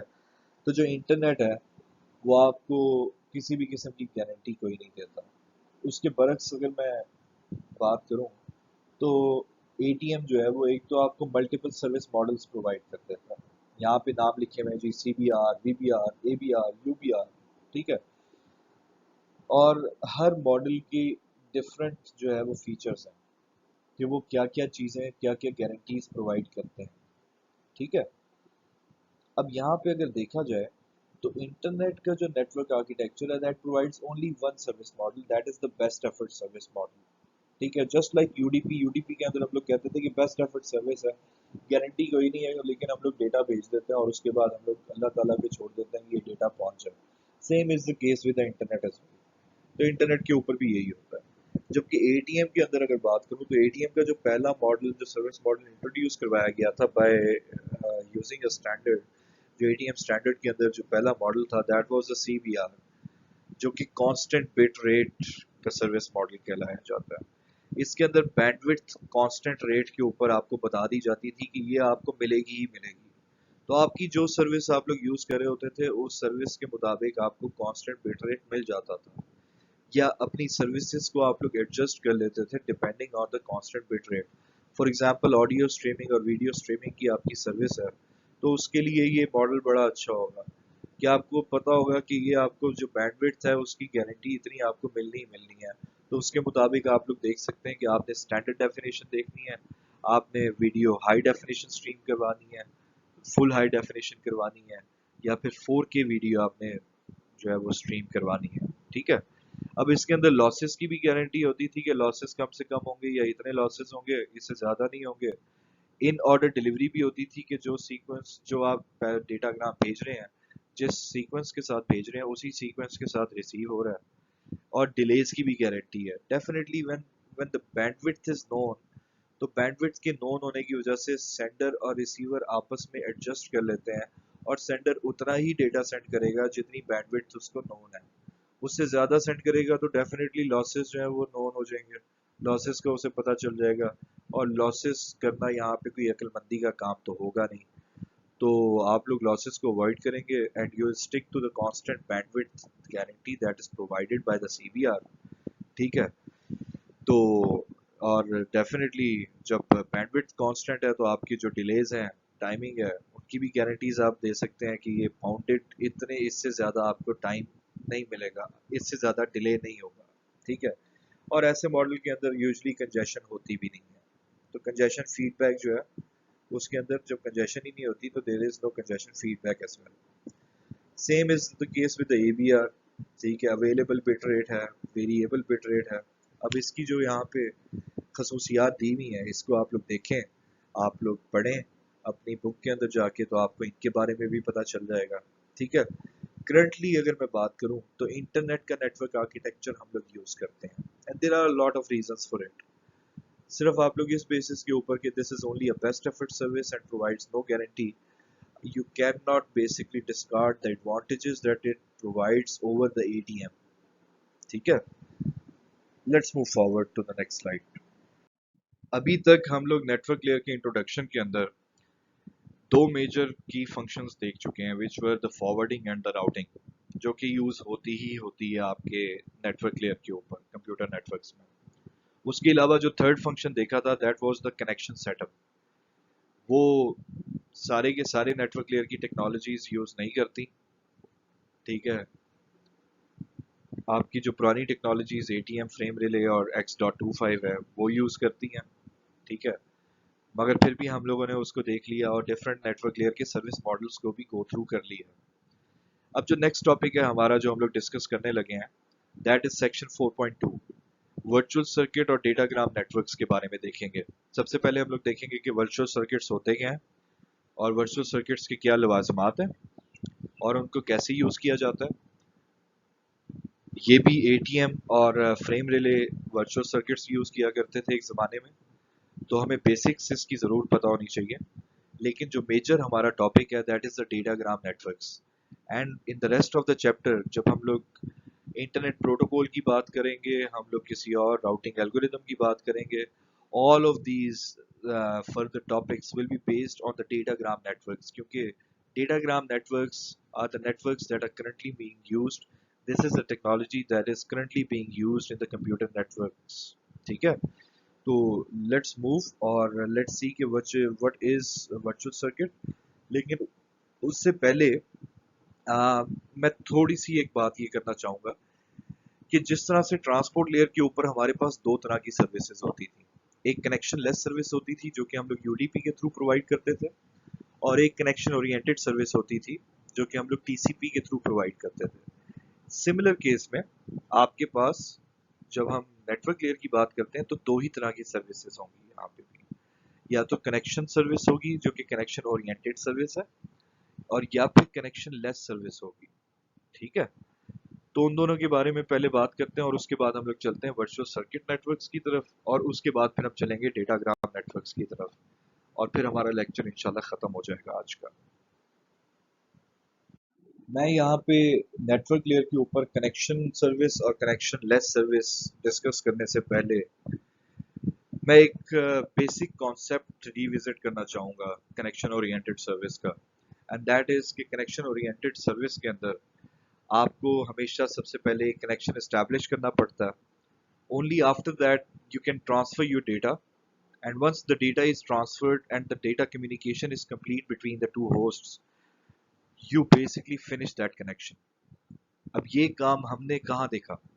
हमने ट्रांसमिशन कंट्रोल प्रोटोकॉल के अंदर देखा, टीसीपी कनेक्शन मैनेजमेंट के लेक्चर में, कि आपका जो टीसीपी कनेक्शन मैनेजमेंट है उसमें हमने देखा कि टीसीपी का कनेक्शन इस्टेब्लिश कैसे होता है, उसके बाद डेटा ट्रांसफर कैसे होता है, and once the data transfer is done तो उसके बाद कनेक्शन को टर्मिनेट कैसे किया जाता है.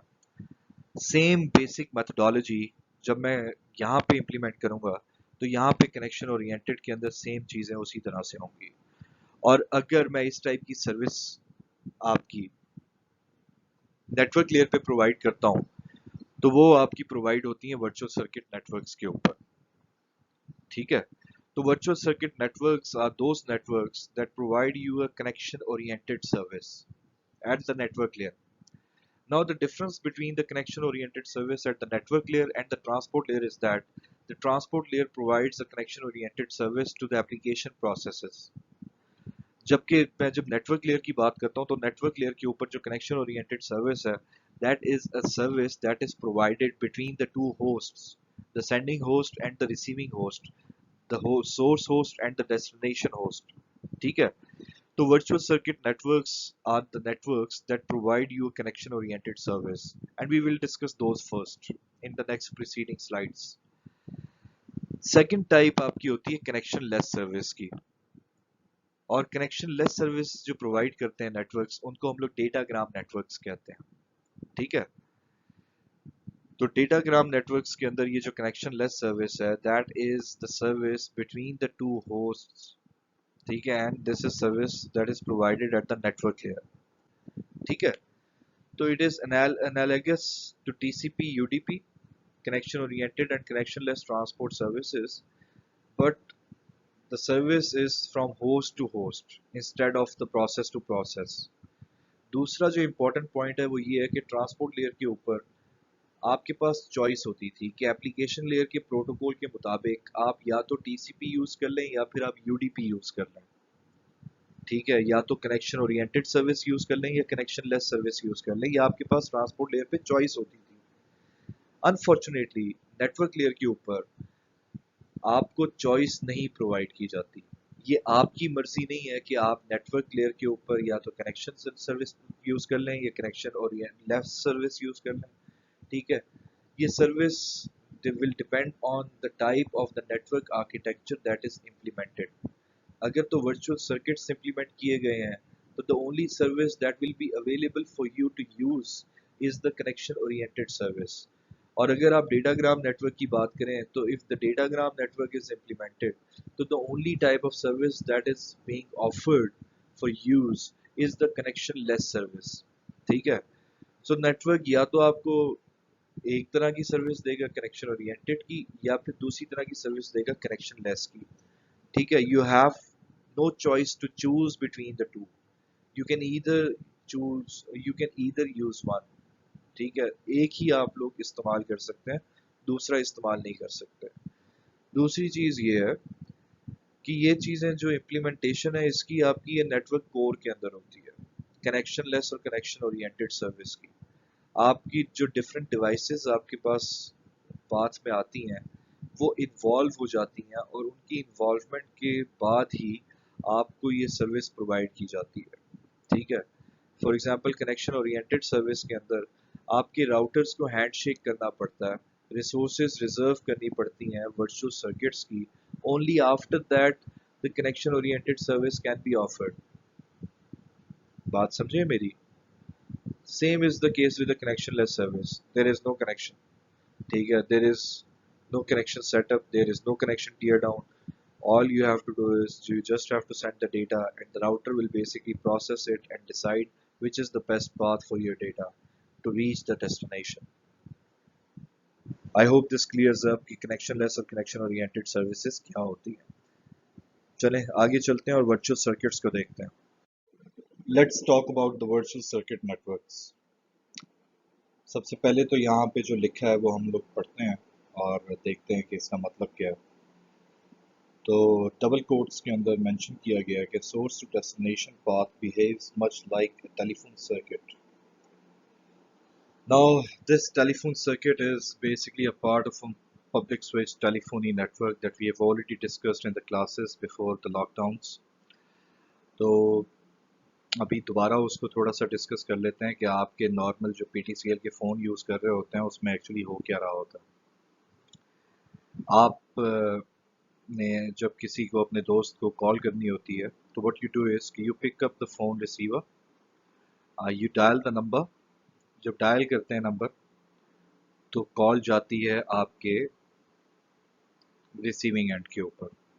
रिसीविंग एंड के ऊपर बेल्स होती हैं. रिसीवर को पता चलता है कि मेरे पास कॉल आ रही है. He picks up the call and the call starts and the call is in progress now. Now what happens is कि अगर कोई और शख्स आकर आपकी के साथ कॉल करने की कोशिश करे तो that is not going to happen. ठीक है. आप लोग इन सिंपलर वर्ड्स एक टनल बना लेते हैं अपने कॉलर और कॉली के दरमियान, यानी दोनों होस्ट के दरमियान एक टनल बना लिया, रिसोर्सेज को रिजर्व कर लिया और अब वो रिसोर्सेज कोई तीसरी पार्टी आकर यूज़ नहीं कर सकती. तो परफॉर्मेंस वाइज अगर देखा जाए तो वर्चुअल सर्किट्स एग्जैक्टली इसी तरह से बिहेव करते हैं कि आप लोग जो रिसोर्सेज होती हैं वो डेडिकेट कर देते हैं अपने दोनों होस्ट के दरमियान once the connection is established. ठीक है. और कोई और थर्ड पार्टी या थर्ड होस्ट उस रिसोर्स को जो कि रिजर्व की गई है उसको यूज़ नहीं कर सकता. अब वर्चुअल सर्किट्स के अंदर यूजुअली 3 फेजेस होते हैं हमारे पास, जिसके अंदर पहला फेज होता है हमारे कॉल सेटअप का. कॉल सेटअप की अगर बात की जाए तो that is exactly similar to the connection establishment in TCP. ठीक है. कनेक्शन एस्टैब्लिश किया जाता है कॉल सेटअप के अंदर. जो इंटरमीडियरी राउट्स होते हैं, राउट के अंदर जो पाथ्स होते हैं, जो पाथ आपने डिसाइड किया होता है उसके अंदर जो राउटर्स होते हैं, जो फॉरवर्डिंग डिवाइसेस होती हैं, they handshake with each other. They create a virtual circuit between each other specifically for that connection जिसकी रिक्वेस्ट आई हुई थी. ठीक है. उनको कुछ वर्चुअल सर्किट के नंबर्स बनाए दिए जाते हैं, कुछ वर्चुअल सर्किट के आइडेंटिफायर्स प्रोवाइड किए जाते हैं, and every link has its own virtual circuit identifier for a specific connection. Once all that is done the resources can be reserved further. तो रिसोर्सेज को भी फर्दर रिजर्व कर दिया जा सकता है सोर्स और डेस्टिनेशन के दरमियान to provide a kind of a guarantee for the type of the communication service being provided from the host to the destination. यानी डेटा की सर्विस रिक्वायरमेंट के मुताबिक आपको बैंडविड्थ की गारंटी अगर प्रोवाइड करना चाहते हैं तो वो दे देते हैं. ठीक है. अवेलेबल बैंडविड्थ की गारंटी प्रोवाइड करना चाहते हैं तो वो दे देते हैं. वेरिएबल बिट रेट अगर प्रोवाइड करना चाहते हैं तो वो दे देते हैं. All these 3 models are part of the ATM network service architecture के अंदर. हमने देखा था कि वो 4 बेसिक आपको सर्विस मॉडल्स प्रोवाइड करता है और चारों के अंदर आपकी जो डिफरेंट काइंड्स ऑफ गारंटीज हैं वो प्रोवाइड की जाती हैं. अब ये आपको डिलीवरी की गारंटी प्रोवाइड करने के लिए या बैंडविड्थ की गारंटी प्रोवाइड करने के लिए definitely you will have to resource reservation, you have to exploit the resource reservation. तो वो भी आपकी कॉल सेटअप के दरमियान की जाती है. Once the resources are reserved, only after that the data can be transferred from the source to destination along that predetermined path. The path cannot be changed at any given point of time during the communication. Path आपने decide कर ली है, अब उसी path के ऊपर आपका काम होगा. ठीक है. वर्चुअल सर्किट क्यों कहते हैं इसको? इसी वजह से कि आप बेसिकली इसको एक काइंड ऑफ सर्किट आप प्रोवाइड कर देते हैं on available routers. You decide the path and the path is not basically changeable once it is decided. The resources are reserved over that path. The identifiers are basically created over that path. ठीक है, identifiers allocate कर दिए जाते हैं and you are done with that. The call setup is a lazmi juz of a virtual circuit network. Once that is done, you can transfer your data, and the data when the data transfer is done, only after that you can actually tear down that whole call. ठीक है, अब इसके अंदर आ, हमें ये चीज़ याद रखनी चाहिए कि जो राउटर्स होते हैं वो कनेक्शन स्टेट की इंफॉर्मेशन को अपने मेंटेन करते हैं कि कौन सा कनेक्शन उनके पास इस वक्त एक्टिव है और उसके मुताबिक उनके पास कौन कौन से वर्चुअल सर्किट आइडेंटिफायर्स इन्वॉल्व हैं और सिर्फ उसी के मुताबिक ये लोग आगे जाके काम करते हैं। ठीक है, तो कनेक्शन स्टेट को मेंटेन किया जाता है हर राउटर के ऊपर on a virtual circuit network. ये चीज़ हमेशा याद रखने की है। और सेकंड चीज़ जो याद रखने की है वो ये है कि राउटर के जो रिसोर्सेज हैं they can be allocated to a virtual circuit, a specific virtual circuit, depending on the service requirement. ठीक है, और ये पॉइंट इसलिए लाजमी है क्योंकि इस पॉइंट की वजह से आप लोग different kind of service guarantees provide कर सकते हैं अपनी डेटा कम्युनिकेशन के लिए। थोड़ा सा इसको आगे चल के फर्दर एक्सप्लेन करेंगे कि वर्चुअल सर्किट्स क्या होते हैं और कैसे चलते हैं। तो let's move further. When we talk about the implementation of a virtual circuit, so we should know that there are specific components of a virtual circuit that should be considered. अभी हम लोग जो बातें कर रहे थे उन्हीं में से अगर अखज़ किया जाए, उन्हीं में से अगर मैं डिड्यूस करूँ चीज़ों को, तो एक चीज़ तो हमें ये पता चल जाती है कि ड्यूरिंग अ कनेक्शन सेटअप और अ call setup for a virtual circuit, you basically decide a path that will be used in the future communication or correspondence between the source and destination. ठीक है, तो the path is one of the lazmi juz of a virtual circuits. ठीक है, from the source to destination, and this path cannot be changed at any point in time once it is decided at the connection setup phase, call setup phase. ठीक है, along that path there will be multiple links and multiple routers that will be involved. ठीक है, अब हर link के ऊपर एक specific virtual circuit का identifier जो है वो डिसाइड कर लिया जाता है, यानी कि एक नंबर डिसाइड कर लिया जाता है और उस नंबर के थ्रू बेसिकली उस वर्चुअल सर्किट के डेटा को पहचाना जाता है। ठीक है, तो ये चीज़ भी आपकी वर्चुअल सर्किट का हिस्सा होती है। और तीसरी चीज़ होती है, इन आइडेंटिफायर्स की बेसिस के ऊपर हर रूटर अपने पास कुछ एंट्रीज को मेंटेन करता है to maintain the connection state information of that virtual circuit. ठीक है, तो हर रूटर के पास बेसिकली कुछ ना कुछ इंफॉर्मेशन होती है और वो उस इंफॉर्मेशन को in the form of a forwarding table save करता है। Now, the second point here is that the packet belonging to a virtual circuit carries the VC number rather than the destination address. तो normally हमारी जो communication होती है वो ये होती है रियल लाइफ में भी कि मैंने लाहौर से अपने घर से निकल के अपने किसी दोस्त के पास F9 मरकज़ के पास किसी एड्रेस पे जाना है, तो इवेंचुअली मेरे पास जो फाइनल एड्रेस होगा that will be the destination address कि मैं यहाँ पहुँचना चाहता हूँ और मेरे जितने भी डिसीजंस होंगे वो उसकी बेसिस के ऊपर होंगे और मैं वो कैरी करूँगा। वर्चुअल सर्किट्स के अंदर ये काम नहीं होता।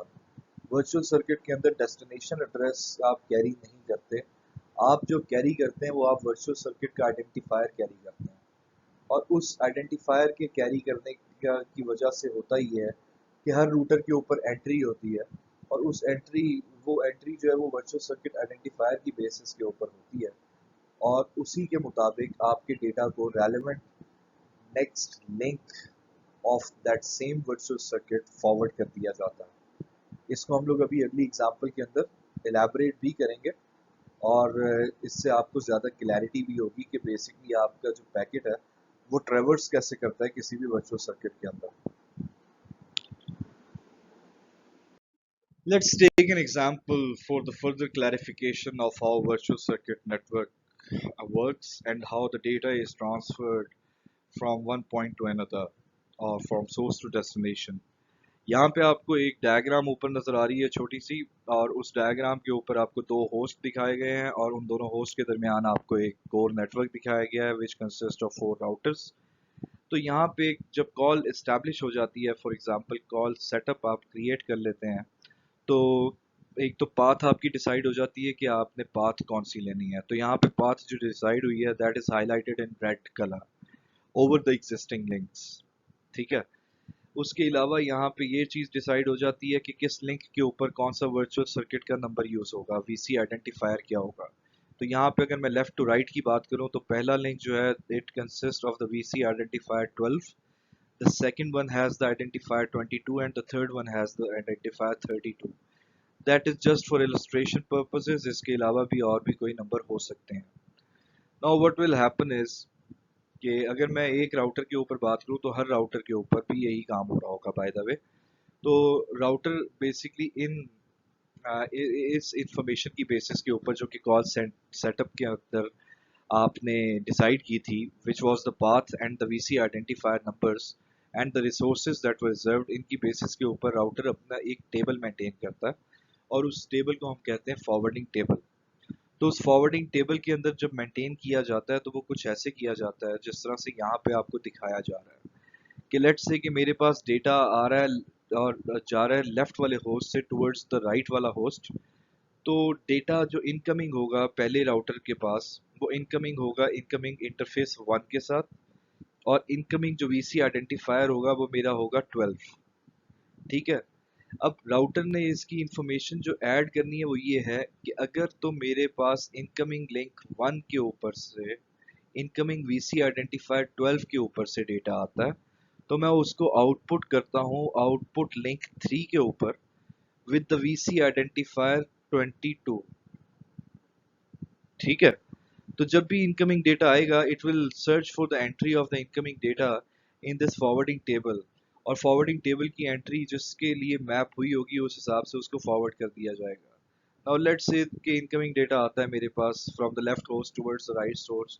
तो पहली बात तो ये कि इनकमिंग डेटा जो आ रहा है it will not carry the destination address और the address of the host that is at the right side, उसका एड्रेस नहीं कैरी कर रहा होगा। It will carry the VC identifier. तो वर्चुअल सर्किट आइडेंटिफायर वो कैरी कर रहा होगा 12। वो पहुंचेगा इंटरफेस नंबर 1 के ऊपर, उस वो देखेगा कि इनकमिंग 1 है और इनकमिंग जो आपका आइडेंटिफायर है वो 12 है। इन चीज़ों को वो सर्च करेगा अपने टेबल में, जो टेबल यहाँ पे शो किया गया है, और उसके अगेंस्ट अगर आप लोग देखें तो मैप हो रहा है आउटगोइंग इंटरफेस 3 और with the information of outgoing VC identifier 22. So the next time this data will be basically forwarded towards the destination on this link with the VC identifier 22 instead of 12. तो अब वो नया VC identifier replace कर देगा 22 और वो आगे भेज देगा। अगला राउटर भी बेसिकली इसी तरह से ऑपरेशन करेगा और उसके पास भी एक ऐसी एंट्री होगी कि अगर मेरे पास एक लिंक के ऊपर से VC आइडेंटिफायर 22 के साथ डेटा आ रहा है तो मैं उसको जो आउटपुट आइडेंटिफायर है 32 के ऊपर करूँ और जो उसका लिंक नंबर होगा वो उसके साथ होगा। ठीक है। अब ये जो एंट्री है इस एंट्री को हम कहते हैं कि ये कनेक्शन स्टेट की इंफॉर्मेशन है और इस कनेक्शन स्टेट की इंफॉर्मेशन को मेंटेन किया जाता है।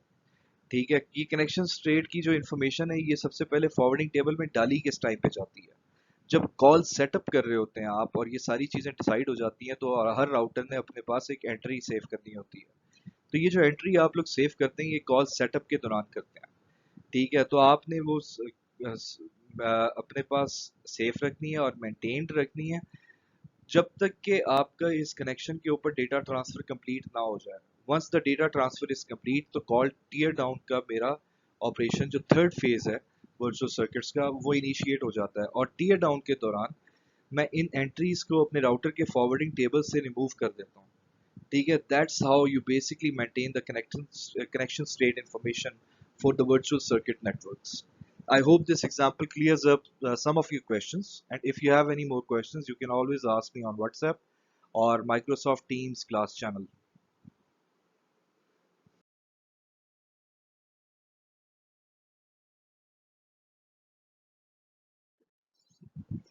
Now here we are going to discuss a little bit about the protocols that are used for the call setup, maintenance and the tear down of the virtual circuit networks. ठीक है। Virtual circuit networks के अंदर इन तीनों कामों के लिए, call setup के लिए, कनेक्शन मेंटेनेंस के लिए और कनेक्शन के टीयर डाउन के लिए सिग्नलिंग प्रोटोकॉल्स का इस्तेमाल किया जाता है। नॉर्मली जो आपकी टेक्नोलॉजीज जो कि ATM थी और फ्लेम रिले और X.25 ये सिग्नलिंग प्रोटोकॉल्स को यूज़ किया करती थी। ठीक है, जिस तरह से एक बड़ा इंपॉर्टेंट और बड़ा मशहूर प्रोटोकॉल है जिसको SS7 कहते हैं, सिग्नलिंग सिस्टम 7।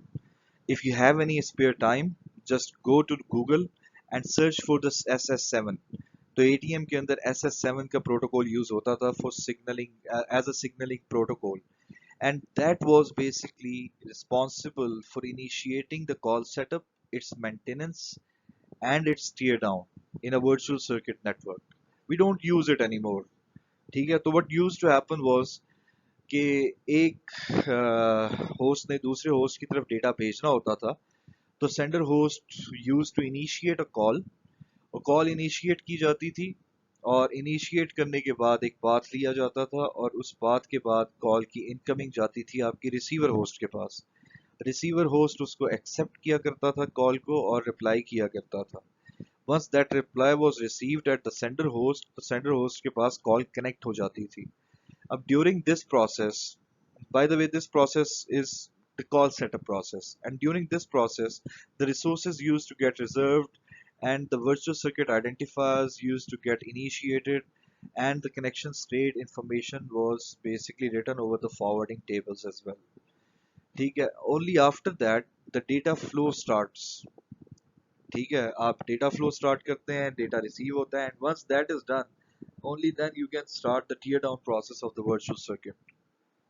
ठीक है, तो सिग्नलिंग प्रोटोकॉल्स इस सारे काम के लिए यूज किया जाते थे, जहाँ पे कनेक्शन सेटअप आ जाता था और कनेक्शन टर्मिनेशन आ जाती थी। दूसरी तरफ अगर हम लोग डेटाग्राम नेटवर्क्स को देखें, तो डेटाग्राम नेटवर्क्स इतनी सारी फॉर्मेलिटीज के अंदर नहीं पड़ता। ठीक है, डेटाग्राम नेटवर्क्स के 3 फेजेस नहीं होते। जिस तरह वर्चुअल सर्किट के 3 फेजेस होते थे वीसी नेटवर्क्स के, आपके कॉल सेटअप होती थी, डेटा ट्रांसफर होता था, और फिर कॉल टीयर डाउन होती थी, and during all that time you had to maintain the connection state information as well. ठीक है, आप एक पाथ डिसाइड कर लिया करते थे और वो पाथ आपका चेंज नहीं हुआ करता था। ठीक है, और उस पाथ के ऊपर आप रिसोर्सेज रिजर्व कर लेते थे और उसके थ्रू आप गारंटीज प्रोवाइड कर सकते थे। डेटाग्राम में, डेटाग्राम के नेटवर्क में there is no such thing as a call setup at the network layer. ठीक है, जिस तरह से अगर मैं ट्रांसपोर्ट लेयर के ऊपर बात करूं, तो यूडीपी के अंदर कोई कनेक्शन एस्टेब्लिशमेंट नहीं होता था। यूडीपी के पास डेटा आता था और यूडीपी उस डेटा को फॉरवर्ड कर दिया करता था। ठीक है, वो नहीं देखता था कि आपके पास आगे कंजेशन है, वो यूडीपी नहीं ऑब्जर्व किया करता था कि आगे कोई और मसले मसाइल है। यूडीपी का सिर्फ एक काम था, डेटा आया तो उसने ट्रांसमिट कर देना है कुछ ऑपरेशंस परफॉर्म करने के बाद। सिमिलरली डेटाग्राम नेटवर्क्स के अंदर भी कोई कॉल सेटअप नहीं है। ठीक है, कॉल सेटअप नहीं है तो definitely there will be no signalling protocols used in there. तो what usually happens here is कि you get the transport layer segment at the network layer. तो नेटवर्क लेयर उसको एज अ पेलोड कंसिडर करके उसके ऊपर कुछ अपने operations लगा के नेटवर्क लेयर अपना हेडर लगाती है और एक डेटाग्राम क्रिएट हो जाता है। You send that datagram basically approaches or arrives at the router. The router here is basically deciding that which is the best path that this data should take to reach the destination। यानी कि best path की selection, अब बजाय इसके कि आप call setup के अंदर ही कर लें just like in virtual circuits, you are not going to do that.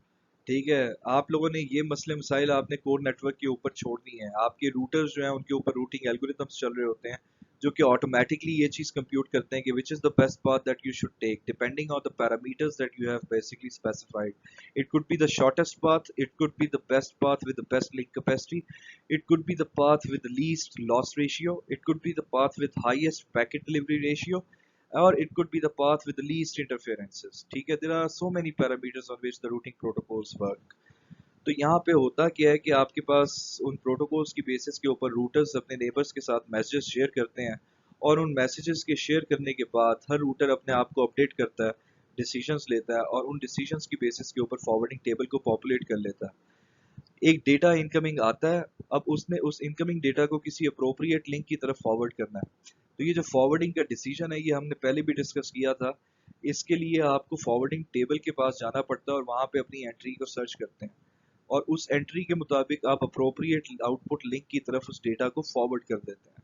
ठीक है, same is the case here, you send the datagrams और वो डेटाग्राम्स आपके पास दूसरी तरफ रिसीव हो जाते हैं। इफ दे आर ड्रॉप्ड तो network layer is not responsible for the retransmissions. ठीक है, नेटवर्क लेयर हम लोग तो ऑलरेडी कंसिडर करते हैं कि ट्रांसपोर्ट लेयर से नीचे जो है that is the unreliable channel. If there is a router जिसके ऊपर ट्रैफिक बहुत ज़्यादा है और उसका बफर फुल हो चुका है and the data is dropped over there, it will never reach the destination.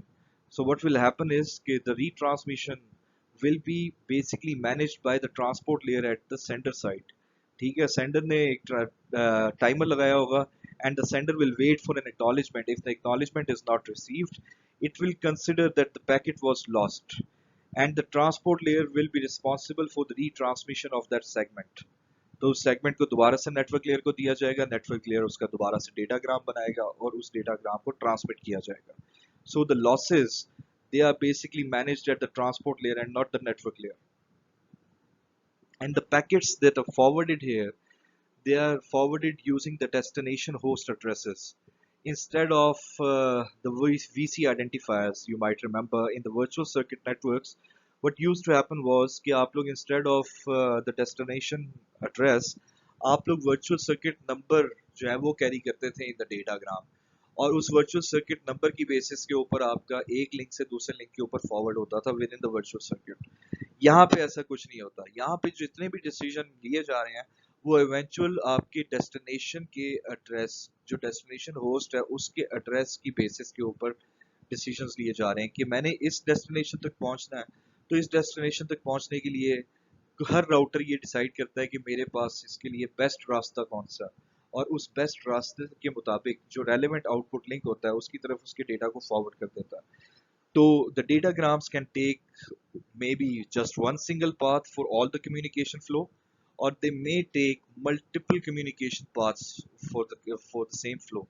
यानी कि आप यहाँ पे जब अपने देखेंगे आप इसमें एनिमेशन में तो आप देखेंगे कुछ डेटाग्राम्स आपके एक पाथ ले रहे हैं, कुछ दूसरी पाथ ले रहे हैं और कुछ डेटाग्राम्स तीसरी पाथ ले रहे हैं, but eventually all these datagrams are going to reach the destination, the same destination. ठीक है, कुछ हो सकता है यहाँ पे आउट ऑफ डिलीवरी या आउट ऑफ ऑर्डर डिलीवरी हो जाए, लाजमी तो नहीं है कि एक पैकेट जो आपने सेंड किया था वही पहले पहुंचना है, हो सकता है कि उससे पहले दूसरा पैकेट जिसने छोटा रास्ता लिया है या बेहतर रास्ता लिया है वो पहले पहुंच जाए। तो ऐसे मौके के ऊपर अब आउट ऑफ डिलीवरी भी, आउट ऑफ ऑर्डर डिलीवरी भी यहाँ पे पॉसिबल हो सकती है। ये उसको कैसे हैंडल करता है will see, but the datagram networks do not provide a service model for the in order delivery. अगर आपको याद हो सर्विस मॉडल के अंदर हमने बात की थी कि आइडियल केस हमारे यही हो कि सारे के सारे डेटाग्राम जो पहुंचे तो जिस सीक्वेंस के अंदर हमने सेंड किए उसी सीक्वेंस में पहुंच जाएं, but the internet model provides the best effort service और उसके अंदर कोई गारंटी नहीं होती कि आपकी जो इन ऑर्डर डिलीवरी है वो होगी या नहीं होगी। ठीक है, so definitely all these things are linked and you should be able to understand by basically reading the slides previously in this lecture. Okay, let's move on. We have already seen a diagram like that before.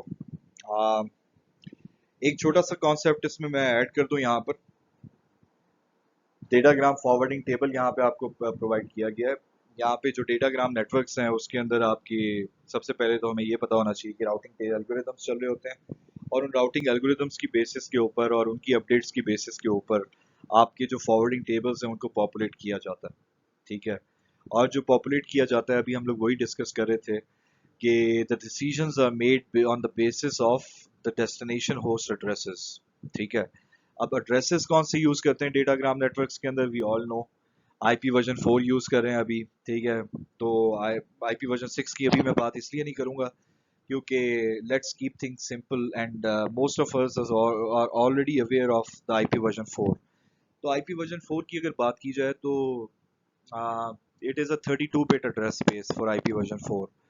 So the total number of available IP addresses are 2 raised to power 32 minus 1, which accumulates to around 4.29 into 10 raised to power 9 addresses, or in simpler words, around 4.2 billion IP addresses. ठीक है, if I was if at the router I was going to update and create an entry for every single individual IP address, I might have a billion entries in my forwarding table at the router. ठीक है, तो फायदा ये है कि every individual destination host address has an individual entry. ठीक है, so the things at the database side are pretty much simple. But इसका नुकसान क्या है? आपकी डेटाबेस जितनी बड़ी होती है उसको सर्च करते हुए उतना ही प्रोसेसिंग टाइम ज्यादा लगता है. So if there are around 2 billion IP addresses in the forwarding table and I am going to search for a single IP address, destination IP address over there, it might take a couple of minutes or maybe more than a couple of minutes for me to search for an entry.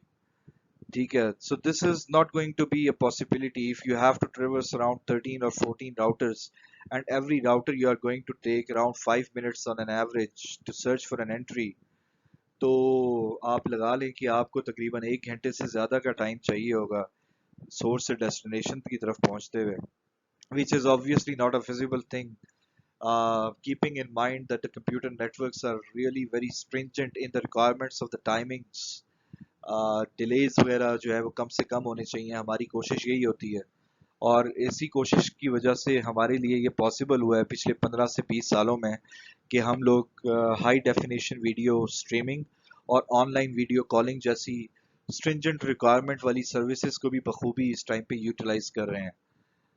ठीक है, तो instead of individual addresses in the forwarding table what we usually do is कि हम लोग एक range specify कर देते हैं कि इस आईपी एड्रेस से लेके इस आईपी एड्रेस तक एक रेंज है. तो मैं बजाय इसके कि एक इंडिविजुअल आईपी एड्रेस को सर्च करूं, आप एक राउटर के ऊपर डेटा पहुंचता है and you search only for the range instead of that individual IP address. Once that range is found, you find out the corresponding entry of the output link and you forward your data to that output link. ठीक है, तो it makes things pretty much very easy for you. ठीक है, just try to comprehend this fact. If you would like, you can obviously listen to this point that I have made here again by clicking on the sound icon. आप लोग आराम से इसको देखें और if you have any questions you can ask me during the lecture. All right, let's move forward. On this slide, a sample datagram forwarding table has been shown. ठीक है, just consider there is a router with 4 output links from number 0 to 3. So जो total links होंगे वो होंगे 0, link 1, link 2 और link 3. अब forward करने के लिए यहाँ पे बजाय इसके कि इंडिविजुअल आईपी एड्रेसेस डेस्टिनेशन के यहाँ पे मेंशन किए होते, यहाँ पे रेंजेस को स्पेसिफाई किया गया है और हर रेंज यहाँ पे बड़ी स्विफ्टली और स्मूथली यहाँ पे शो की गई है कि अगर इस रेंज के अंदर लाई करे, पहली रेंज के अंदर लाई करेगा तो वो आउटपुट लिंक इंटरफेस 0 की तरफ फॉरवर्ड कर देगा डेटा. अगर दूसरी रेंज के अंदर लाई करेगा इंटरनेट का मेरा आईपी एड्रेस तो वो लिंक इंटरफेस 1 की तरफ फॉरवर्ड कर देगा और अगर लिंक तीसरी रेंज के ऊपर फॉरवर्ड करेगा तो आईपी एड्रेस अगर आपका थर्ड रेंज के ऊपर सेटिस्फाई कर रहा है तो आपका आउटपुट लिंक होगा लिंक नंबर 2. अगर किसी भी रेंज पे अगर आपका सेटिस्फाई नहीं करता तो सिंपली आप लोग जो है वो आउटपुट कर देंगे लिंक इंटरफेस नंबर 3 के ऊपर. अगर कहीं पे भी मैच नहीं हो रहा, otherwise you can actually transmit it to the link number 3. ठीक है, so this is how a sample datagram forwarding table looks like. Now let's see कि आपके पास prefix matching के थ्रू हम लोग यहाँ पे एड्रेसेस को एक्चुअली डिसाइड कैसे करते हैं कि कौन सा एड्रेस जो है वो कौन से लिंक इंटरफेस की तरफ फॉरवर्ड करेगा. Let's see the next slide और वहाँ पे इंशाल्लाह विद एन एग्जांपल आपको काफ़ी हद तक क्लैरिटी हो जाएगी. Now this is one of the ways कि आपके जो एड्रेसेस होते हैं उनको सर्च करके मैच किया जाता है और मैच करके आगे आउटपुट के लिंक के इंटरफेस के ऊपर फॉरवर्ड किया जाता है. This technique is called the longest prefix matching and it states that when you are looking for a forwarding table entry for given destination address, use the longest address prefix that matches the destination address. ठीक है, you already have the entries in the destination table, forwarding table जो कि आपको show की गई हैं and आप लोग उसके अंदर अपना जो डेस्टिनेशन का आईपी एड्रेस जो आपके पास आता है, जिसको आपने फॉरवर्डिंग टेबल में सर्च करना है, आप सर्च करते हैं, आप from left to right bit by bit comparison करते हैं, और जिसकी सबसे ज्यादा बिट्स मैच करती हैं जिस एंट्री के साथ, उस वाले लिंक इंटरफेस की तरफ आप उसके डेटा को फॉरवर्ड कर देते हैं. It is a very simple thing. Just take an example of a destination address. पहला डेस्टिनेशन एड्रेस जो कि स्लाइड के अंदर दिया गया है, that is 1100100100 0010111100 0110 and so on and so forth. ठीक है, तो ये 32 बिट का आपका डेस्टिनेशन का आईपी एड्रेस है, and I would like to look it up in the destination table that is given in the middle of this slide. तो मैं इसके ऑक्टेट्स को मैच करना शुरू करूंगा, बिट्स को मैच करना शुरू करूंगा from the starting from the left side towards the right side. ठीक है, तो मैं पहले ऑक्टेट को देखता हूँ. पहला ऑक्टेट मेरा तीनों एंट्रीज के साथ मैच कर रहा है, दैट इज 1100101000. बेहतरीन. अब मैंने ये देखना है कि तीनों में से सबसे लंबी जो प्रीफिक्स मैच कर रही है वो किसके साथ मैच कर रही है. ठीक है, तो 8 बिट्स मेरी तीनों के साथ मैच करनी है पहली. अगली 8 बिट्स की बात करते हैं, बिट नंबर 9 से बिट नंबर 16 तक, विच आर 00101011. तो ये भी मेरे पास तीनों एड्रेस की रेंजेस के साथ मैच कर रही हैं. तो अभी तक मेरे पास तीनों एड्रेसेस के साथ मेरा ये डेस्टिनेशन एड्रेस मैच कर रहा है. तो obviously I have to shortlist one of the entries from here in the destination forwarding table, ताकि मैं एक ही लिंक के ऊपर फॉरवर्ड करूँ. ठीक है, इससे अगले ऑक्टेट की तरफ चलते हैं. तो इससे अगले ऑक्टेट पे देखें तो पहली 3 बिट्स आर 000. तो 0001, पहली 4 बिट्स 0001 जो है वो भी इन तीनों एंट्रीज के साथ मेरी मैच कर रही है. ठीक है, तो अभी तक तो सब कुछ सही है, तीनों के साथ मैच कर रही है. पांचवी बिट जो इस ऑक्टेट की है, दैट इज अ 0. ठीक है, तो अगर देखा जाए तो there is only one entry जहाँ पे जो पांचवी बिट है थर्ड ऑक्टेट की, that is a 0, and that is the first entry, first range. तो फर्स्ट रेंज के ऊपर हम लोगों ने देखा कि मेरे पास जो प्रीफिक्स मैच कर रही है वो मेरी पहली एंट्री के साथ मैच कर रही है. तो जो आउटपुट लिंक इंटरफेस होगा, that will be the link interface number 0. Sometimes it happens कि आपका जो एड्रेस है, आ, आपका एड्रेस मल्टीपल एंट्रीज के साथ मैच कर जाए. ठीक है, उस केस में क्या होगा, उसके लिए हम लोग सेकंड एग्जांपल देखते हैं. सेकंड एग्जांपल में एग्जैक्टली उसी तरह से पहले दोनों ऑक्टेट्स आपके तीनों एंट्रीज के साथ, तीनों रेंजेस के साथ मैच कर रहे हैं. चौथा ऑक्टेट अगर देखें तो उसकी पहली जो 4 बिट्स हैं 0001, ये भी आपके पास तीनों एंट्रीज के साथ मैच करनी है. But things change from the fifth bits onwards. तो जो तीसरा ऑक्टेट है, विच इज 00011010, वो आपके पास अगर देखा जाए तो 000111 तक तो आपकी जब एंट्री हम लोग करते हैं तो एक पहली जो रेंज है वो आपकी बाहर निकल जाती है, वो उसके साथ अब मैच नहीं हो रहा. Now the contestants of the matching are the entry number 2 and entry number 3 in the forwarding table. ठीक है, उसके बाद the next is 0001000. तो अब यहाँ पे अगर देखा जाए तो 1 00011 तक तो मेरे पास मैच कर रहा है सब कुछ दोनों एंट्रीज में. लेकिन उसके बाद तीसरी एंट्री में there is asterisk can be either 0 और कैन बी ईदर 1. ठीक है, क्योंकि स्टैरिक्स आप लोगों ने लॉजिक डिजाइनिंग के अंदर भी पढ़े. Asterisk can be don't care conditions. तो डोंट केयर आपके पास या तो 0 हो सकते हैं या फिर 1 हो सकते हैं. तो ये आपके पास अब दोनों के साथ मैच कर रहा है. बट अगर मैं देखूं तो जो लॉन्गेस्ट प्रीफिक्स मैच कर रही है वो आपकी सेकंड एंट्री के साथ मैच कर रही है विद डेफिनेट 3 zeros. तो यहाँ पे जो लॉन्गेस्ट प्रीफिक्स है वो मेरी सेकंड एंट्री के साथ मैच हुई है. तो आपका जो सेकंड एड्रेस है हमारी एग्जांपल का, that will be match to the second entry of the forwarding table, and it will be output at the link interface number 1. ठीक है, तो this is how the longest prefix matching works. I hope it is clear now. Let's sum up the lecture जो कि आज हम लोगों ने cover up किया है. तो अगर मैं सम अप करना चाहूँ तो उसमें मैं आपको सबसे पहले यही कहूँगा कि in the start we had an introduction of the network layer, कि नेटवर्क लेयर एक्चुअली होती क्या है और किन दो एंटिटीज़ के दरमियान ये सर्विसेज प्रोवाइड करती है. After that we moved on to the core functionalities of the key functionalities of the network layer, which were the forwarding and the routing. Once that were cleared, उसके बाद हम लोगों ने मूव किया था towards the network layer service models.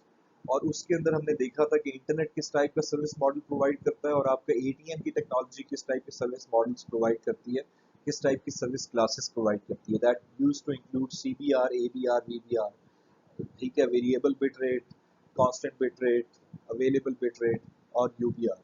ठीक है, उसके बाद फिर हम लोग गए, हम लोगों ने ये देखा कि आपके पास दो तरह की नेटवर्क की सर्विसेज हैं, एक कनेक्शन सर्विस है और एक कनेक्शन लेस सर्विस है। तो जो कनेक्शन ओरिएंटेड सर्विस थी, that was basically provided by a virtual circuit network.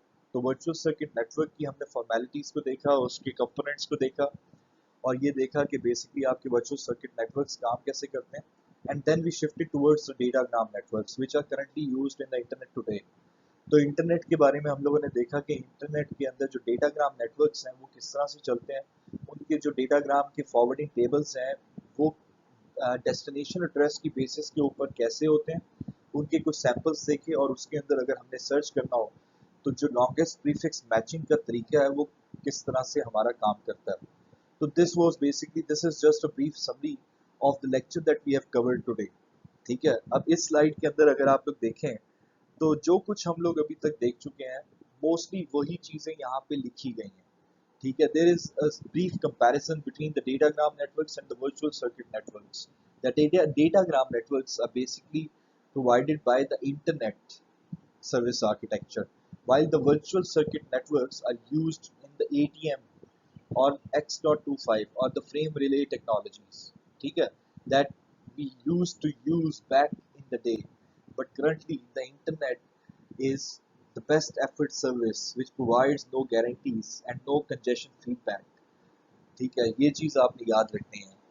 तो इंटरनेट की अगर मैं चंद खसूसियात डेटाग्राम नेटवर्क की बात करूं तो data exchange among computers, elastic service होती है, कोई स्ट्रिक्ट टाइमिंग रिक्वायरमेंट नहीं होती, बेस्ट एफर्ट सर्विस है। तो डेफिनेटली आपके कुछ जो डेटाग्राम्स हैं वो आपके जल्दी पहुंच जाएंगे, कुछ डेटाग्राम्स किसी ऐसे राउटर से चले जाएंगे जिस राउटर के ऊपर पॉसिबली कंजेशन आ जाती है तो वो डिले हो सकते हैं। तो इलास्टिक सर्विस है, आपकी स्ट्रिक्ट रिक्वायरमेंट्स नहीं है, आप कोई गारंटीज प्रोवाइड नहीं कर सकते। और जब आप डिफरेंट राउटर से और डिफरेंट लिंक्स से होके जा रहे होते हैं तो हर लिंक के कैरेक्टरिस्टिक्स जो होते हैं वो डिफरेंट होते हैं। किसी लिंक के ऊपर आपकी हो सकता है कि जो अवेलेबल बैंडविड्थ है वो कुछ और हो और किसी और लिंक के ऊपर कुछ और हो, तो उसकी वजह से भी आपकी जो डिलीवरी सर्विस है वो आपकी अफेक्ट हो सकती है। उसके अलावा आपके जो एंड सिस्टम्स हैं आपके डेटाग्राम नेटवर्क्स के अंदर, they are smart end systems, they can adapt, perform control and error recovery. क्योंकि देखें एरर रिकवरी के लिए हम लोग नेटवर्क लेयर के ऊपर तो कोई काम नहीं कर रहे हैं, नेटवर्क लेयर के ऊपर तो हमारी एरर रिकवरी से रिलेटेड कुछ भी नहीं है। बस हमें इतना पता है एरर आ जाता है तो आप लोगों ने डेटा को ड्रॉप कर देना।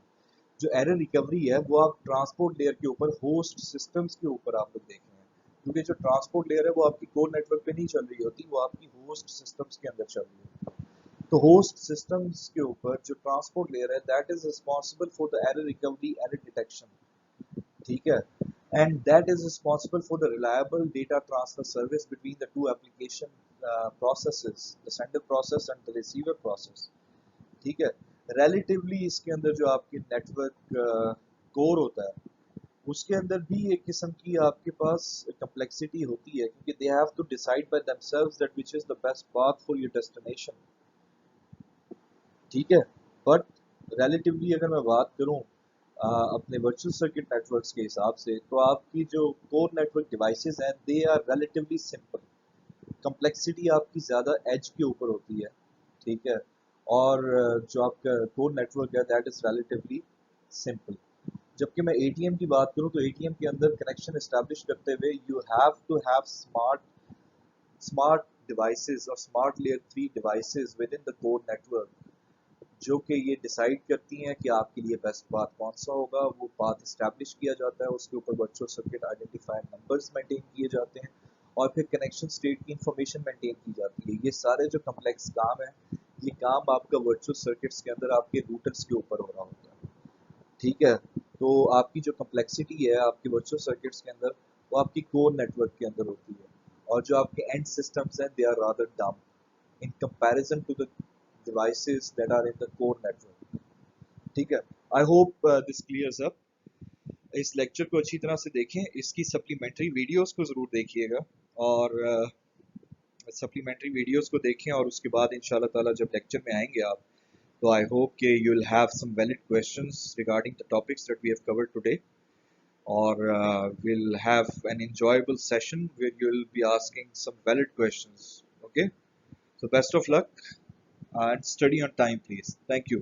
Allah Hafiz.